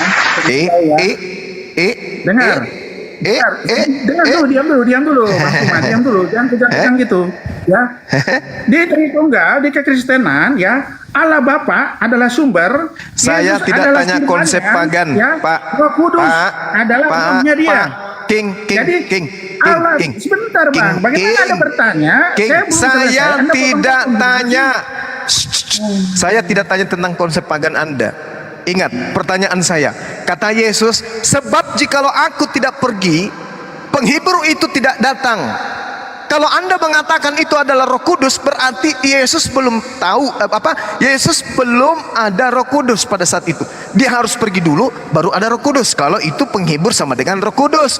Pertanyaan saya, apa betul Roh Kudus belum ada kepada Yesus ketika Yesus datang di tengah-tengah muridnya? Apakah Roh Kudus belum ada pada saat itu? Jawab pakai tisu. Ini ya. Kan tadi saya sudah katakan, ya. Tritunggal itu adalah Bapa. Kenapa lari ke Yesus, situ, dan Roh Pak? Kudus. Saya Sebentar tidak dulu, saya sedang jelaskan. berbicara Sebentar mengenai dulu. konsep pagan. Anda paham. Yang saya Sebentar aja dulu, yang Anda saya paham. tanya, Pak, yang saya tanya tentang Yesus bukan pagan. Kalau yang Anda Tritunggal, Trinitas, Trikwek-kwek, Trimurti, Trisula, saya nggak tanya pagan-pagan itu. Yang saya tanya Yesus dengan Roh Kudus. Kan Anda mengatakan bahwa yang dimaksud penghibur adalah Roh Kudus. Berarti kalau demikian Roh Kudus belum ada. Yesus harus pergi dulu baru ada Roh Kudus. Apakah betul? Tidak, Roh Kudus sudah ada sebelum. Alhamdulillah. Roh Kudus sudah ada. Berarti yang dimaksud Yesus di situ bukan Roh Kudus, Cak Ayu. Alasannya apa? Alasannya coba Bang Suma. Karena Roh Kudus sudah ada. Yohanes 20 nomor 22. Dan sesudah berkata demikian, Yesus menghembusi mereka dan berkata, terimalah Roh Kudus. Jedar. Sedangkan di dalam Yohanes 16 nomor 7 dikatakan, sebab penghibur itu tidak akan datang kalau aku tidak pergi. Berarti penghibur bukan Roh Kudus. Oke, sepakat? Tidak sepakat. Sepakat? Tidak sepakat. Berarti Anda beleng-beleng. Tidak. Jadi dengar. Roh Kudus itu sudah ada. Tapi selama Yesus ada di dunia, ya dia memberitakan pengajaran semua, ya. Dan setelah dia terangkat, ada roh yang akan yang akan menemani. Apa itu roh apa lagi? Ya itulah roh penghibur, roh kebenaran. Sekarang gini, tadi sudah kubilang lebih baik Anda nangis di awal daripada nangis di penghujung. Oke, sekarang Anda jelaskan di mana hubungannya baginda Nabi dengan roh kebenaran. Coba, Oke, di mana? Oke, Anda sudah paham ya Baginda bahwa adalah ternyata manusia, Anda salah. yang sini adalah roh. Itu sudah berbeda. Pertama, Oke, itu baginda bukan roh kan? ya, Anda sudah mengakui, Nah, coba jelaskan. Anda Nah, sudah jelaskan. paham bahwa Anda mencoba untuk mengatakan bahwa Roh Kudus itu adalah penghibur, ternyata bukan.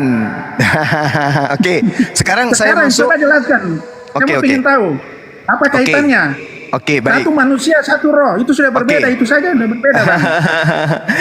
Kita baca dulu 1 Yohanes 4 nomor 1 sebagai terapi awal untuk Anda. Saudara-saudaraku yang kekasih, janganlah percaya akan setiap roh, tetapi ujilah roh-roh itu apakah mereka berasal dari Allah, sebab banyak nabi-nabi palsu yang telah muncul dan pergi ke seluruh dunia. Yang dimaksud roh-roh yang mau diuji ini apa? Roh atau nabi? Jawab.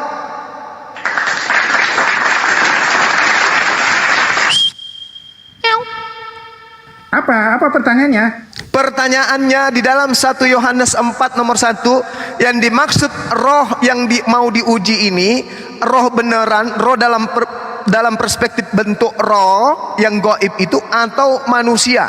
Jawab. 1 Yohanes 4, coba bacakan yang di mananya. Saudara-saudaraku yang kekasih, janganlah percaya akan setiap roh, tetapi ujilah roh-roh itu apakah mereka berasal dari Allah, sebab banyak nabi-nabi palsu yang telah muncul dan pergi ke seluruh dunia. Yang mau diuji di sini roh gaib atau manusia yang ngaku nabi? Jawab. Bang Suma, tadi kan saya bilang langsung saja apa hubungannya baginda? Ini dulu terapi awal dulu. Anda akui dulu bahwa ternyata roh itu juga identik dengan manusia. Akui dulu. Begini, roh kok identik dengan manusia gimana sih? Lah ini manusia daging. Ini. Roh, sesuatu yang nggak kelihatan. Iya. Lalu bagaimana Manusia, caranya? bagaimana Lalu bagaimana caranya menguji roh? Kenapa ada perintah menguji roh di sini? Ya jelas, kalau roh yang datang membawa rujukan untuk perbuatan yang salah, ya jelas itu dari iblis, roh iblis. Itu gampang aja kok. Ya, dari mana Anda bisa tahu? Dari mana Anda bisa tahu roh itu? Berarti yang Anda lihat di situ orangnya atau rohnya? Bang, gini Bang Suma, ya. Roh itu kita nggak kelihatan itu roh. Siapa yang bisa lihat roh? Iya, makanya ketika disuruh menguji roh, yang diuji rohnya atau orangnya? Jawab. Gini, Suma, dengar, ya. Roh itu sesuatu yang tidak kelihatan. Ya? Iya, di situ ada tidak perintah kelihatan. Ujilah setiap roh. Pertanyaan saya, yang diuji rohnya atau orangnya? Ya rohnya lah. Bagaimana caranya roh diuji? Ayo. Bisa. Bagaimana? Datangkan kecelakaan itu kan dari iblis. Coba, bagaimana caranya Anda menguji roh? Ya begini, contoh begini ya, saya kasih tahu ya, Suma ya. Ya. Terkadang dalam situasi tertentu ada kesempatan, ada peluang, biasakan ada bisikan roh iblis. Sudah ambillah kesempatan itu, peluang itu. Bagaimana Anda tahu? Bagaimana Anda tahu bahwa orang itu nabi palsu atau orang itu nabi beneran? Bagaimana cara Anda tahu menguji orang tersebut? Ya menguji, yang kita harus punya iman, Suma. Kalau Anda tidak punya iman, bagaimana Anda bisa menguji? Bagaimana bisa Anda menguji kalau Anda tidak punya iman? Sekarang pertanyaan saya, cara menguji roh untuk membedakan itu nabi beneran atau nabi palsu itu seperti apa? Berdasarkan 1 Yohanes 4 nomor 1, ujilah setiap roh, sebab banyak nabi-nabi palsu. Apa hubungannya roh dengan nabi palsu? Ayo. Nabi palsu itu ya dia datang ya seperti dia adalah sebagai juru selamat yang mendatangkan keselamatan. Ternyata dia adalah nabi palsu yang siapa? Berarti ketika kita tahu bahwa dia adalah nabi palsu, berarti dia adalah roh jahat, betul? Ya jelas, roh jahat lah. Berarti roh itu identik dengan manusia, Cak Ayu. Berbeda dan manusia saja itu secara fisik kelihatan, roh nggak kelihatan. Bagaimana? Bagaimana bisa Iya, samakan saya manusia dengan tahu. roh? Jadi ketika ada perintah menguji roh, roh itu dari Tuhan atau bukan dari Tuhan, itu dilihat dari orang yang dirasuki. Seperti Paulus mengajarkan makan babi. Yang ada pada diri Paulus itu roh dari Tuhan atau dari setan. Itu caranya. Caranya itu begitu. Maka yang maka yang dimaksud dengan penghibur roh kebenaran adalah nabi yang membawa kebenaran. Paham sampai di situ? Belum? Anda bisa dapatkan dalilnya dari mana? Anda bisa dapatkan itu. Coba buktikan. Dalil apanya? Bahwa itu adalah baginda. Oke. Yang pertama Anda lihat di dalam Al-Qur'anul Karim. Di dalam surah An-Nisa, dalam Al-Quran surah Asy-Syura ayat 52, dalam surah Al-Kahfi ayat 29, dalam surah Al-Maidah ayat 48. Beliau adalah roh, beliau adalah kebenaran. Oke? Silakan bacakan. Oke. Dalam Al-Quran diterangkan Bismillahirrahmanirrahim. Dalam surah Asy-Syura Allah Subhanahu wa taala menjelaskan wa katsalika auhayna ilaika ruhan min amrina ma kunta tadrimal kitab wal iman walakin ja'alnahu nuran nahdi bi man nasha'u min ibadina wa innaka latahdi ila siratil mustaqim. Takbir. Allahu akbar. Masyaallah. Apalagi? Terus gimana hubungannya coba? Dengan ayat Rasulullah Muhammad sallallahu alaihi wasallam kemudian didatangkan oleh Allah di atas muka bumi ini untuk membimbing seluruh umat manusia ke dalam kebenaran. Wa kasalika wahayna ilaika ruhan min amrina. Demikianlah kami wahyukan kepadamu wahai Nabi Muhammad, ruh dengan perintah kami. Sebelumnya engkau tidak mengetahui apakah kitab Al-Quran dan apakah iman itu, tetapi kami menjadikan Al-Quran cahaya yang dengannya kami memberi petunjuk siapa yang kami kehendaki di antara hamba kami. Sesungguhnya engkau wahai Nabi Muhammad benar-benar pembimbing seluruh manusia kepada jalan yang lurus. Oke?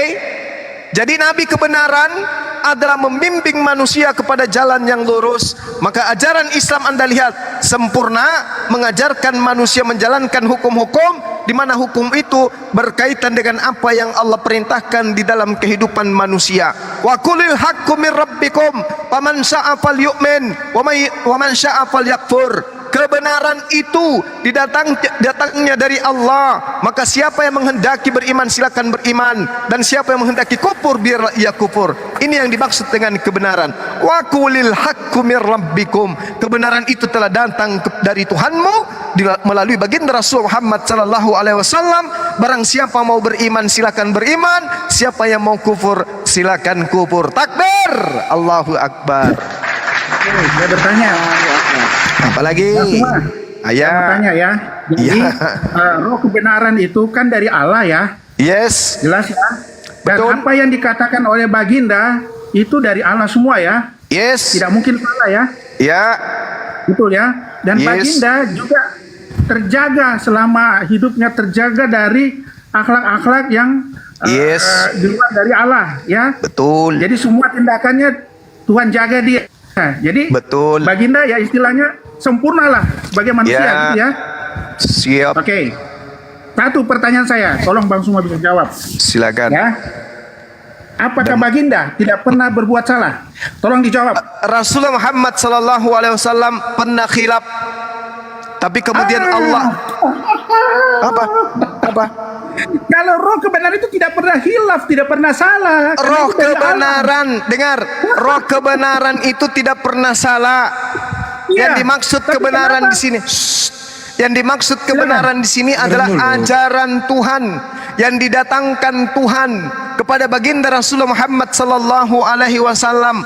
Makanya Allah mengatakan, "Mengapa engkau mengharamkan sesuatu yang sudah dihalalkan bagimu?" Ayo. Ya. Terus kemudian Allah mengembalikan kebenaran itu, menghalalkan apa yang sudah halal untuk Nabi Muhammad SAW. Maka Rasulullah tidak dikategorikan berdosa. Oke? Tidak dikategorikan berdosa. Jadi baginda nggak berdosa. Rasulullah Muhammad SAW tidak berdosa. Mana dosanya? Oke. Jadi baginda tidak pernah berdosa ya, Bang Suma ya? Yes. Waduh, sangat disayangkan sekali Bang Suma. Anda sebagai pendebat terhebat populer di TikTok, Anda tidak tahu kalau baginda pernah berbuat dosa. Apa itu? Ya? Sekarang saya akan tunjukkan bahwa baginda pernah berbuat dosa. Ya. Jadi kasihan sekali kalau Bang Suma tidak pernah. Nggak usah terlalu banyak. Nggak usah terlalu banyak. Nggak usah terlalu banyak. Aku kasih ayatnya. Silakan. Ya. Aku kasih ayatnya, bisa dibuka ya. Iya. Bentar. Silakan. Di QS Al-Fat ayat 2. Saya bacakan ya, langsung. Silakan. Ya. Supaya Allah memberi ampunan kepadamu terhadap dosamu yang telah lalu dan yang akan datang. Berarti di sini ada dosa yang lalu dan yang akan datang yang dilakukan oleh baginda. Ya, Allahu Akbar, Masya Allah. Ya? Al-Quran mengatakan inna fatahna laka fatahna mubina. Sesungguhnya kami telah menganugerahkan kepadamu kemenangan yang nyata. Apa itu kemenangan yang nyata? Baginda Rasulullah Muhammad sallallahu alaihi wasallam telah diampuni dosanya yang lalu, yang akan datang. Artinya apapun yang Rasulullah lakukan sudah tidak dihitung dosa. Liyaghfira lakallahu ma taqaddam min zambi wa ma ta'akhkhar wa yutimma ni'mata alaik. Jadi dia merujuk kepada nikmat atas Rasulullah, wa yahdiyaka siratal mustaqim, agar Allah memberikan ampunan kepadamu Nabi Muhammad atas dosamu yang lalu, yang akan datang, menyempurnakan nikmat-nikmatnya atasmu dan menunjukimu kepada jalan yang lurus. Justru ini jaminan Allah kepada Rasulullah bahwa dia tidak berdosa. Cuma sebentar, diam aja tuh, gantian. Tapi di sini sudah jelas baginda pernah berbuat dosa. Di mana Rasulullah pernah berbuat dosa? Di mana dalilnya? Di mana dalilnya? Itu kan tadi itu yang saya bacakan Al-Fatihah. Oh tidak, ini jaminan Allah. Ini jaminan Allah. Inna fatahna laka fatahna mubina liyaghfira lakallahu ma taqaddama min zambi wa ma ta'akhkhar wa yutimma ni'matahu alaik wa yahdiyak siratal mustaqim. Ini jaminan bahwa dosa Rasulullah itu sudah tak ada. Rasulullah terjamin dari dosa. Dia tidak pernah melakukan hal-hal yang mencederai diutusnya dia sebagai apa? Sebagai roh kebenaran di atas muka bumi. Makanya dikatakan apa? Huwallazi anzalas sakinah fil qulubil mu'minina liyazdadu imanan ma'a imanihim walillahi junudus samawati wal ard wa kana Allahu aliman hakima. Ini legitimasi Allah kepada Rasulullah Muhammad SAW, bukan hanya kepada Rasulullah, bahkan kepada seorang mukmin sekalipun. Dialah yang telah menurunkan ketenangan ke dalam hati orang-orang mukmin untuk menambah keimanan atas keimanan mereka yang telah ada. Milik Allah lah bala tentara langit dan bumi, dan Allah maha mengetahui lagi maha bijaksana. Jadi Rasulullah itu bukan berdosa. Rasulullah malah terjaga dari perbuatan dosa. Oke, gantian semua. Silakan. Jangan dipotong ya.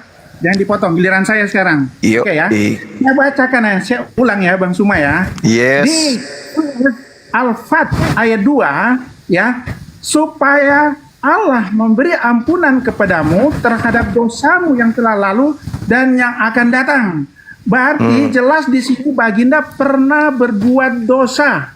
Baginda juga manusia, pasti melakukan dosa sama dengan nabi-nabi lain seperti Nabi Daud. Dia juga berdosa. Jadi mana di sini mana dosanya? Mana dosanya? Oke, aku jangan dipotong ya. Dosanya yang mana? Oke, aku bukakan di sini dosa yang mana yang dilakukan oleh Baginda, supaya silakan. saudara-saudara Muslim juga bisa tahu semua ya, termasuk Bang Andi juga ya. Nggak usah lu ajarin gua, gila kali lu.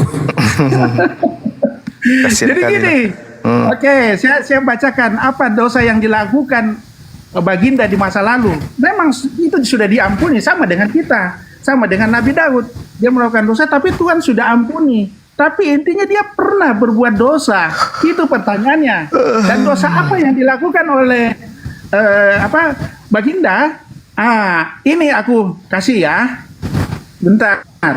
Anda pasti pernah dengar perang Badar, ya? Pasti. Saya juga pernah dengar perang Badar, tapi secara rinci saya tidak paham. Jadi di sini perang Badar, ya, pada saat kaum pasukan Muslimin yang dipimpin oleh Baginda hanya berjumlah 313 orang melawan kaum kafir Quraisy yang jumlahnya 1.000 orang. Ya, sungguh pertempuran yang tidak adil. 313 melawan 1.000 pasukan berkuda. Ya, kemudian karena Baginda merasa ragu kemenangan yang akan diperoleh dengan jumlah pasukannya, berdoa, ya. Doa Baginda adalah, saya bacakan ya. Ya Allah, jika Engkau tidak membinasakan pasukan orang kafir, ya, niscaya Engkau tidak akan disembah untuk selamanya. Ya, itu doa seakan-akan menantang Allah, yang meragukan kemampuan Allah. Apa sih ini orang ini? Pegangan, ya. Itu doanya mengatakan itu. Saya ulang ya. Ya Allah, jika Engkau tidak membinasakan pasukan itu, niscaya Engkau tidak akan disembah untuk selamanya. Itu jelas. Mana dosanya? Dosanya mana? Kemampuan Tuhan. Ya, dosanya mana? Di situ. Nah, dosanya dulu. mana? Dosanya.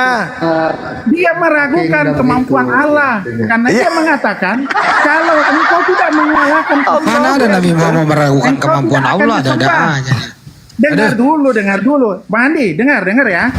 Dosanya mana? Yang kita tanya dosanya mana? Dulu, saya udah bacakan tadi supaya dia dipahami. Apa sih mau bodoh-bodoh kayak Paulus ya? Dengar, bukan bodoh-bodoh, ya? ini jelas. Ada ayatnya. Mau kayak Paulus ya? ya? Jika engkau tidak membinasakan pasukan itu, engkau tidak akan disembah untuk selamanya. Oh begitu doanya. Mau kayak Paulus ya? Apa itu tidak Paulus. Salah itu. Meragukan kemampuan Allah. Kok doa seperti begitu? Akhirnya apa? Allah menegur dia. Dengar dulu, ini perkataan dokter loh, ya, dari di Universitas Islam sendiri, ya. Akibat doanya Allah menegur dia. Dari mana engkau tahu Rasulullah? Jika aku tidak akan disembah jika selamanya, apabila kaum kafir tidak kepanjangan gantian banjuma lagi. Panjangan. Lu ulang-ulang 3 kali loh itu, lu ulang-ulang. Stop. Sebentar, Andi. Kalau Bang Suma ngomong ya panjang lebar, ini saya cuma jelaskan saja. Saya bilang stop, gantian, udah stop. Kepanjangan banjuma. Mana ada dosanya dibuat-buat ini orang? Iya. Jadi sama seperti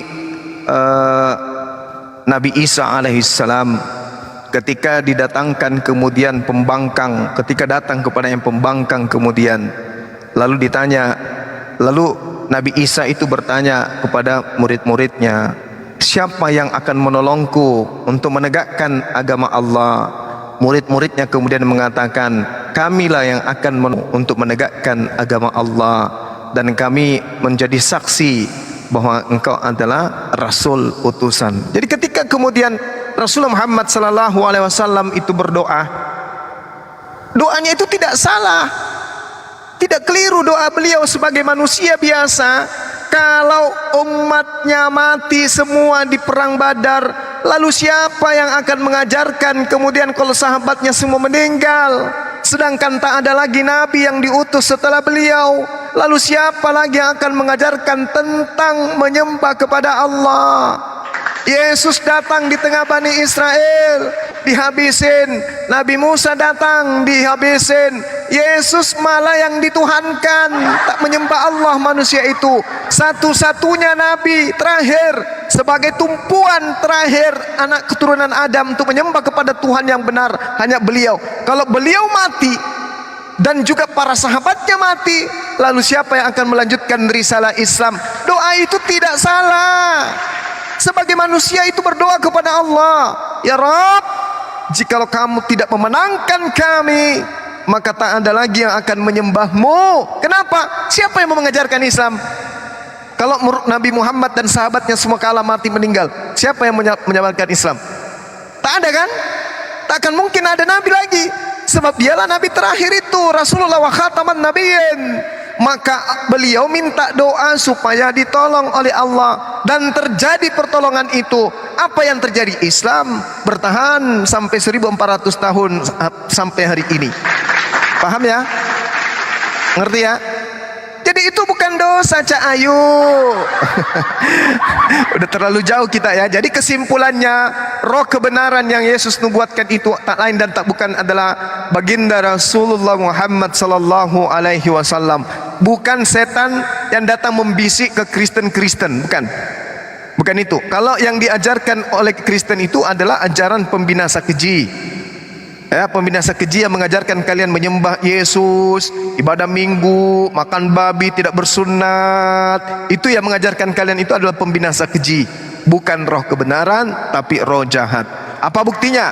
Baca Matius 12 nomor 22. Orang yang kerasukan roh jahat akan buta matanya. Paulus di dalam Kisah Para Rasul 9 nomor 8 dan juga di Kisah Para Rasul 22 jelas di situ ketika Paulus mendengarkan suara yang adalah suara roh jahat, dia tiba-tiba buta. Jadi antara roh yang ada di Paulus dan roh yang ada di baginda Rasul Muhammad SAW itu berbeda. Satu datang kepadanya roh kebenaran, yang satu datang kepadanya roh jahat. Apa buktinya? Islam tidak akan pernah diusir oleh baginda Rasulullah Muhammad sallallahu alaihi wasallam. Islam tidak akan pernah diusir oleh Allah Subhanahu wa taala. Tapi Kristen, Matius 7 nomor 15 sampai nomor 23, Kristen diusir dengan Yesus mengatakan, "Enyahlah daripadaku, aku tidak mengenal engkau. Enyahlah daripadaku, kalian semua adalah pembuat kejahatan." Berarti roh yang memimpin umat Kristen memanggil Yesus Tuhan, bernubuat pakai nama Yesus, mengusir setan pakai nama Yesus, bermujizat pakai nama Yesus, itu adalah roh jahat yang ada di dalam diri orang-orang Kristen. Pahami itu. Oke, gantian. Demikian. Oke ya, sekarang giliran saya ya. Jadi potong 5 menit juga, saya lebih lama dong. Jadi gini, saya jawab ya. Jelas tadi doanya baginda ya, bila engkau tidak memusnahkan kaum kafir itu, siapa lagi yang akan menyembahmu? Ya, itu doanya baginda. Itu jelas sekali meragukan kekuasaan Tuhan. Kalaupun juga mati semua pasukan muslim dengan bagindanya sekalian, memang Tuhan nggak bisa mengutus lagi ya nabi yang lain. Jangan Anda mengatakan kuasa Tuhan. Ya. Terus dosa yang kedua, ya, dosa yang lebih besar lagi, dosa yang akan datang. Anda pasti orang berdoa kok dosa mendengarnya. Bentar Bang Andi. Anda pasti akan terkaget-kaget. Dosa yang paling besar ini adalah kesombongan dari baginda. Anda pasti tidak pernah lihat, tidak pernah dengar, tidak pernah baca, atau pernah kalian baca tapi kalian tidak pernah menyampaikan, ya, tidak mau tahu apa dosa yang paling besar dilakukan oleh baginda adalah dosa kesombongan yang dilakukan oleh iblis. Makanya dia diusir dari surga karena kesombongannya dia. Nah, di Al-Quran sendiri dia manusia, ya, diusir juga dia kan, itulah kesombongan. Oke, giliran saya bantu. Saya tahu dosa itu ya, yaitu terjadi waktu perang Hunain, yaitu perang antara umat Muslim dengan kaum Badui. Ya, itu di tahun 630. Saya punya data loh, ya, saya punya data. Saya tidak asal narasi saja. Pada saat perang sedang berlangsung, Rasulullah mengutus Abbas ya untuk mengambil segenggam pasir. Setelah yang mendapatkan pasir tersebut, kemudian Rasulullah melemparkan pasir itu kepada orang kafir, sehingga yang membuat pasukan kafir Quraisy kalah dalam pasukan Islam yang jadi pemenangnya. Wajah gembira terlukis dari pasukan Muslim akibat dari kemenangan tersebut. Ya, pada saat itu Rasulullah berkata, "Ah, inilah dosa kesombongan dilakukan oleh baginda." Tahu apa yang dikatakan baginda? Kalau bukan karena aku yang melemparkan pasir terhadap kaum kafir, niscaya orang kafir itu tidak akan kalah. Jelas itu kesombongan loh. Perkataan itu tanpa disadari Rasulullah hanya perkataan biasa, tapi secara tidak langsung membanggakan dirinya ya dengan cara memenangkan perang yang dilakukan tadi. Ya, akhirnya Allah menegur dia. karena kuasaku kaum kafir Quraisy kalah, dan bukan karena kamu Rasulullah yang melempar pasir. Jelas ya. Jadi dia mendapat teguran kedua kalinya dari Allah. Jadi itu dosa kesombongan, ya itu besar loh, seperti yang dilakukan oleh iblis. Jadi saudara-saudara sudah bisa tahu bagaimana dosa yang pernah dilakukan oleh baginda, karena dia juga manusia. Bagaimana dengan roh kebenaran yang ada pada dirinya? Menang perang kok dosa? Ya dari kesombongan. Ya kan dia terjaga dari akhlak, dari perbuatan dosa. Tapi ini dia melakukan dosa kesombongan. Apa tidak fatal itu di mata Tuhan? Jelaskan. Ya udah cukup ya. Ya, itu adalah mukjizat yang dimiliki oleh Rasulullah Muhammad sallallahu alaihi wasallam yang Anda pelintir. Ya, ketika Allah Bang, saya punya mengatakan, data bukan pelintir. ketika Allah kemudian mengatakan di dalam Al-Qur'an surah Al-Anfal ayat 17, di situ diterangkan kemudian bagaimana kemudian Allah Subhanahu wa taala menjelaskan bantuan Allah kepada pasukan baginda Rasulullah Muhammad sallallahu alaihi wasallam. Allah mengatakan bismillahirrahmanirrahim, falam taqatuluhum walakinnallaha qatalahum wa ma ramaita is ramaita walakinnallaha rama waliyubliyal mu'minina minhu balaa hasana innallaha samiun alim. Maka sebenarnya bukan kamu yang membunuh mereka, melainkan Allah yang membunuh mereka, dan bukan engkau yang melempar ketika engkau melempar, melainkan Allah yang melempar. Allah berbuat demikian untuk membinasakan mereka dan untuk memberi kemenangan kepada orang-orang mukmin dengan kemenangan yang baik. Sesungguhnya Allah Maha mendengar lagi Maha mengetahui. Ini mukjizat yang dilakukan oleh baginda Rasulullah Muhammad sallallahu alaihi wasallam. Ya, jadi ketika Rasulullah Muhammad sallallahu memenangkan peperangan itu karena mujizat yang dimiliki oleh beliau dari Allah. Ini mujizat yang sangat luar biasa. Hanya dengan menggunakan pasir pada saat perang Badar dan juga perang apa lagi namanya? Perang apa yang kamu sebutkan tadi? Bung. Halo. Perang apa yang kau tuduhkan Rasulullah tadi? Bukan dituduhkan, saya data ini, data yang iya, saya maksud pegang. saya perang apa? Pertama yang perang Badar. Terus? Ya, tunggu dulu. Perang kemudian perang Hunain. Badui. Perang dengan kaum Badui. Ya, perang Hunain. Dengan kaum Badui dan suku Hawasin. Ya, terus? Itu lengkap. Nanti saya kasih datanya kalau Bang Suma mau pengen tahu. Nah, terus? Ya, dari website Islam sendiri nih. Ini perkataan dari seorang dokter di Universitas Islam terkenal. Apa yang Anda kemudian tuduhkan di situ? Jadi jelas di situ. Ya, baginda itu manusia, pasti ya memang manusia. Dia memang manusia. Terus? Ya, lepas dari kesalahan. Dosanya beliau itu apa? Dosanya beliau apa? Baginda, aduh, sudah tadi dijelaskan baginda itu merasa enggak, itu hanya tuduhan itu hanya tuduhan Anda. Karena Rasulullah Muhammad sallallahu alaihi wasallam kemudian berkata, semoga wajah kalian rusak. Itu yang Rasul mengatakan itu. Jadi ungkapan Rasulullah itu masuk ke dalam telinga mereka.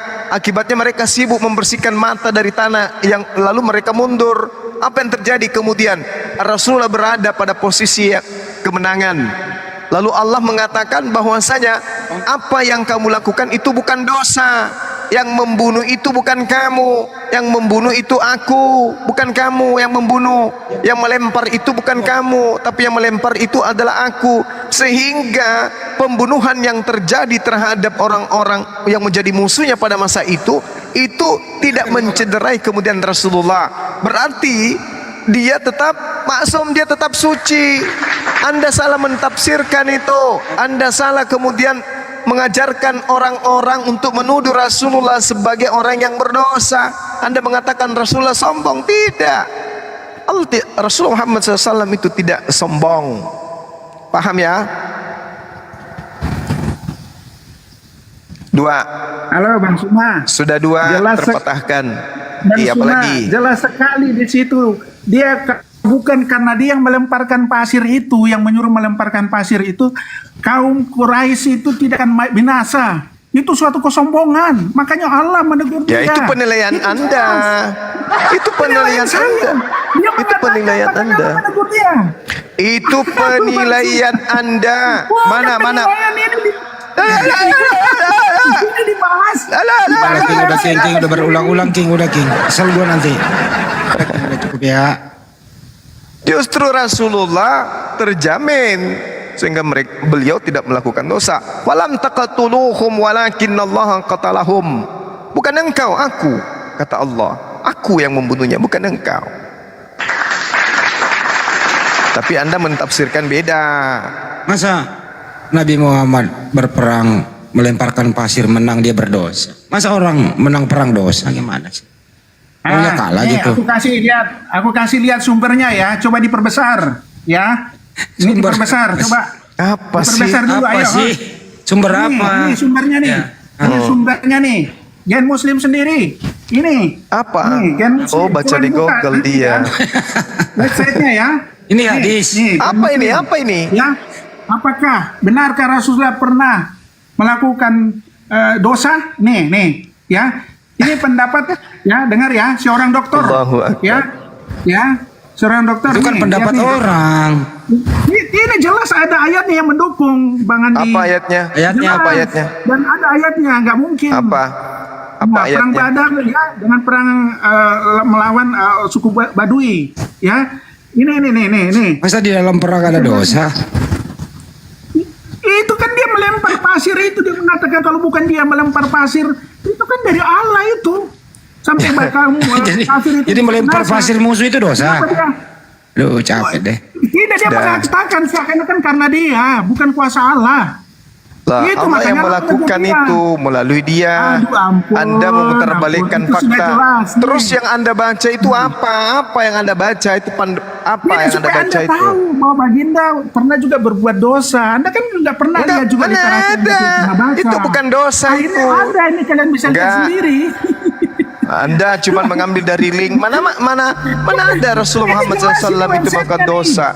Nih, websitenya, Nih, mau orang yang penulisnya, ya. Loh, Saya Islam bisa kasihkan kamu juga. bodohi. Islam kamu bodohi dengan website gitu. Kok ini website Muslim sendiri. Itu perkataan manusia bukan perkataan Allah ya Allah. Lihat nih. Ini. Apa sih? Seorang dokter nih. Dia punya dokter kajian lagi. ini. Dokter lagi. S3. S3, Kalian semua S5 apa? Sudah sekalian. S3 belum? Lah, sedangkan kalian Rasul aja pembohong. Apalagi kalau cuma kayak gitu. Udah King ya, ini berulang-ulang. Terserah kamu udah King, udah cukup. King udah ya. Oke. Bagaimana? Ya terserah kamu aja dah. Terserah kamu aja. Udah berulang-ulang udah terkenal King. Ini dari tadi stuck di sini terserah. Cukup dulu saya moderatorin. Oke, Ya, silakan. yang penting kamu berpendapat begitu silakan. Mbak Nyuma udah menjelaskan. Ya itu pendapat kamu nggak apa-apa lah ya. Oke. Stuck di sini. Pendapat aku Bang Andi. Ya Di website udah. Muslim sendiri. Ya udah selesai ya. Kejang. Oke, silakan. Sekarang Oke, menyerah ya. Sekarang giliran Mbak Nyuma lagi. Monyet. Ya, giliran ini kan masalah dosa nih.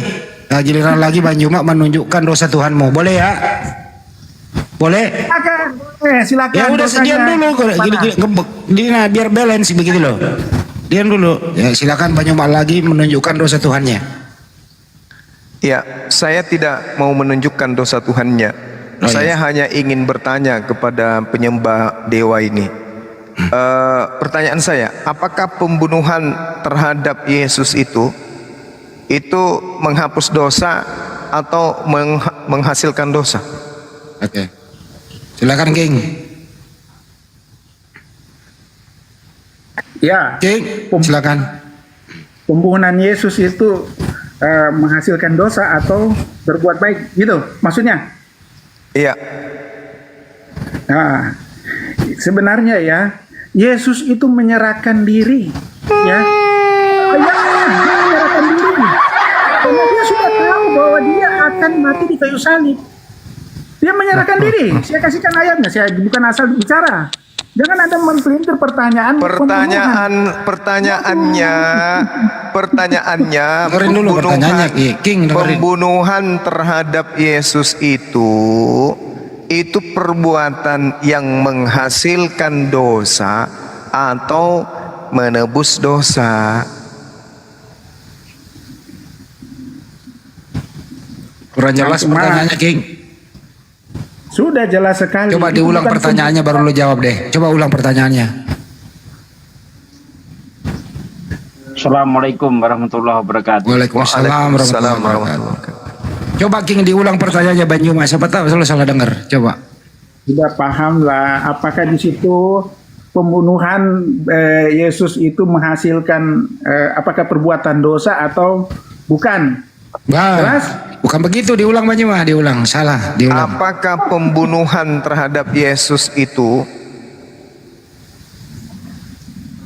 menghapus dosa atau menghasilkan dosa? Silakan King. Itu pertanyaan salah itu Bang Suma.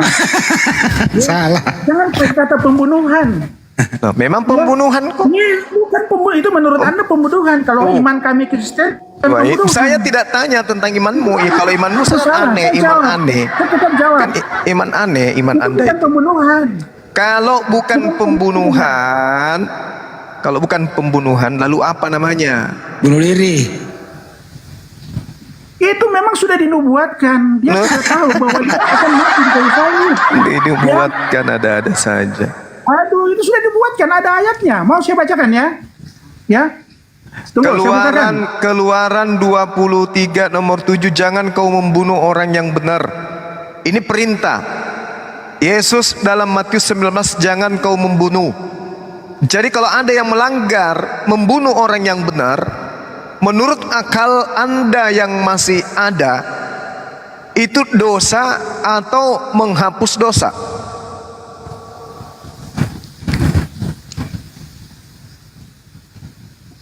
Kenapa Mas Suma? Ulang perkataannya. Tuhan mengatakan dalam Keluaran 23, jangan kau membunuh orang yang benar, jangan kau membunuh orang yang tidak bersalah. Di dalam pengajaran Matius 19, jangan kamu membunuh. Pertanyaan saya, pembunuhan terhadap anak Maria itu nebus dosa atau menghasilkan dosa? Kan tadi saya katakan Bang Suma, pertanyaannya salah. Kalau membunuh itu ke dalam diri Yesus, tidak. Ya memang menyerahkan diri. Kalau Anda kaitkan dengan perjanjian lama di Keluaran, membunuh itu adalah dosa di hukum Taurat jelas. Jangan membunuh. Berarti membunuh Yesus adalah membunuh Yesus adalah Yesus bukan dibunuh, itu memang menyerahkan diri. Alamak.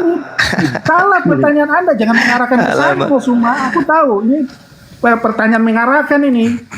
Anda mengatakan Yesus menyerahkan dirinya, itu kan cerita yang muncul belakangan. Sementara tidak, ada ayatnya. Iya, itu ayat, bukan ayat itu dalih yang dibuat-buat untuk agama pagan. Sekarang permasalahannya, kenapa orang Yahudi melakukan tipu muslihat? Mengapa mereka melakukan kesaksian-kesaksian palsu? Apa tujuannya? Untuk membunuh Yesus atau untuk melantik Yesus jadi raja?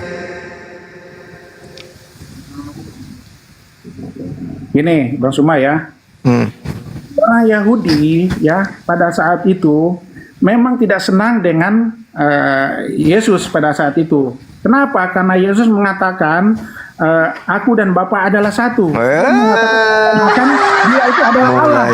Orang Yahudi mulai tidak ngaco. terima. Mulai Jelas. Dia ngaco. Allah itu perkataan, makanya dia benci. Mulai ngaco, itu kesaksian palsu. Itu kesaksian palsu. Itu kesaksian palsu. Di dalam Matius 26 nomor 4, mereka orang-orang Yahudi melakukan tipu muslihat. Matius 26 nomor 59, mereka melakukan kesaksian-kesaksian palsu. Di antara kesaksian palsunya adalah menuduh Yesus mempersamakan dirinya, menyetarakan dirinya dengan Tuhan. Itu tuduhan palsu. Sekarang pertanyaannya adalah, untuk apa orang Yahudi menyerahkan Yesus kepada Romawi? Apakah untuk dilantik jadi kaisar atau untuk dibunuh? Jawab.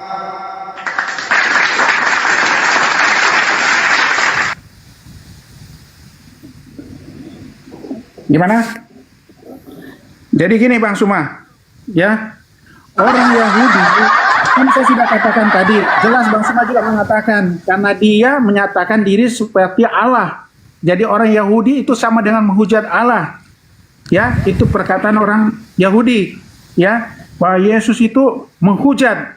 Makanya ya mereka menyerahkan kepada Pilatus.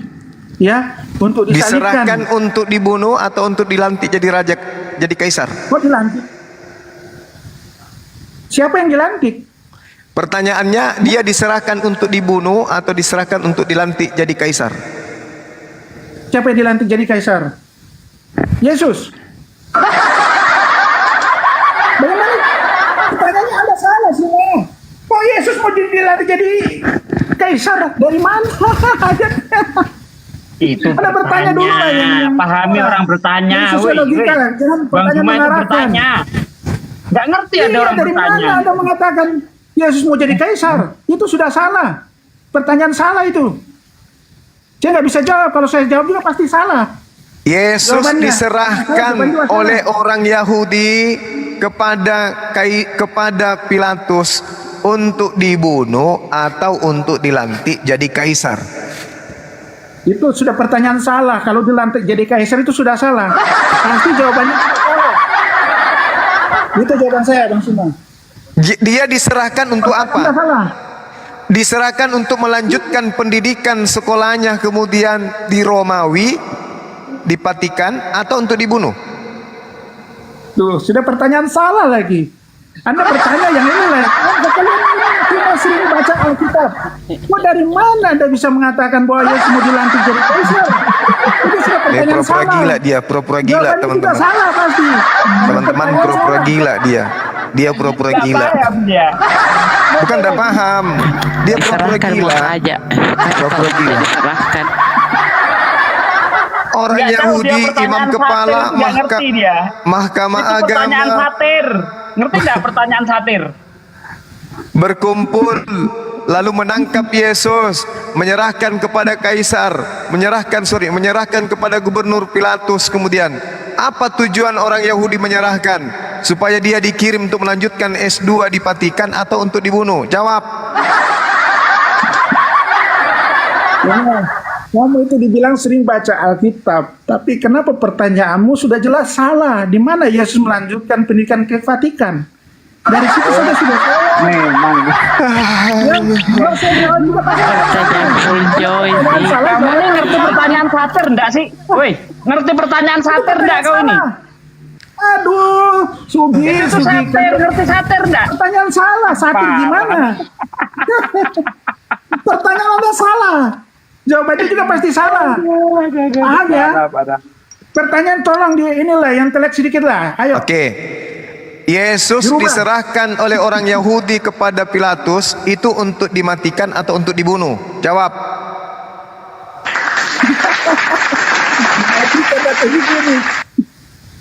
Yesus sudah menyerahkan diri, memang sudah dibuatkan. Pertanyaan saya, mereka menyerahkan Yesus untuk dibunuh atau untuk dimatikan? Jawab. Yesus bukan dibunuh, ya. Yesus memang mati, ya, untuk kita manusia yang berdosa. Mukiper, nenek Yesus mukiper memang kau mati. aja. Ya, kalau Auzubillahi dibunuh min tidak. zalik. Salah pertanyaanmu. Diulang lagi sampai benar. Enggak mau. Saya enggak mau seperti Anda, gila seperti Anda. Silakan teman-teman dilanjutkan. Saya enggak pengikut Paulus. Taruh King. Pengikut Paulus kayak gini saya enggak ini. Kalau gitu saya nanya Ya, satu silakan. pertanyaan King. Bang Andi, King. silakan. Yesus itu, entar dulu King. Yesus itu di tiang salib dibunuh atau bunuh diri? Yesus tidak, Yesus bukan dibunuh, ya. Yesus mati di kayu salib. Oke, baik, mati. Siapa? Udah cukup. Udah cukup. Pertanyaan selanjutnya. Siapakah yang matikan Yesus di tiang salib? Siapakah yang matikan? Iya. Jelas di situ tentara Roma. Oke. Siapa lagi? Yang melakukan Bang Andi. Tentara Roma ini membunuh atau menyelamatkan? Katanya tidak dibunuh, jelas di situ tentara Roma. Kena dia sama JPU. Andi, Kena dia sama JPU yang nanya, kena langsung. Tidak jangan kata dibunuh ya. Dimatikan. Tidak dibunuh, dimatikan. Setelah saya bilang dimatikan, tentara Roma. Masya Allah, Al-Quran benar-benar hak. Silakan lanjut, Bang. Belajar dulu yang baik Bang Sumatera. Tanya lagi ya Pak King, dengerin dulu Pak King. Apa fungsi tentara Romawi dalam hal kematian Yesus di tiang salib? Apa fungsi peranannya tentara Romawi? Iya, mematikan Yesus di kayu salib.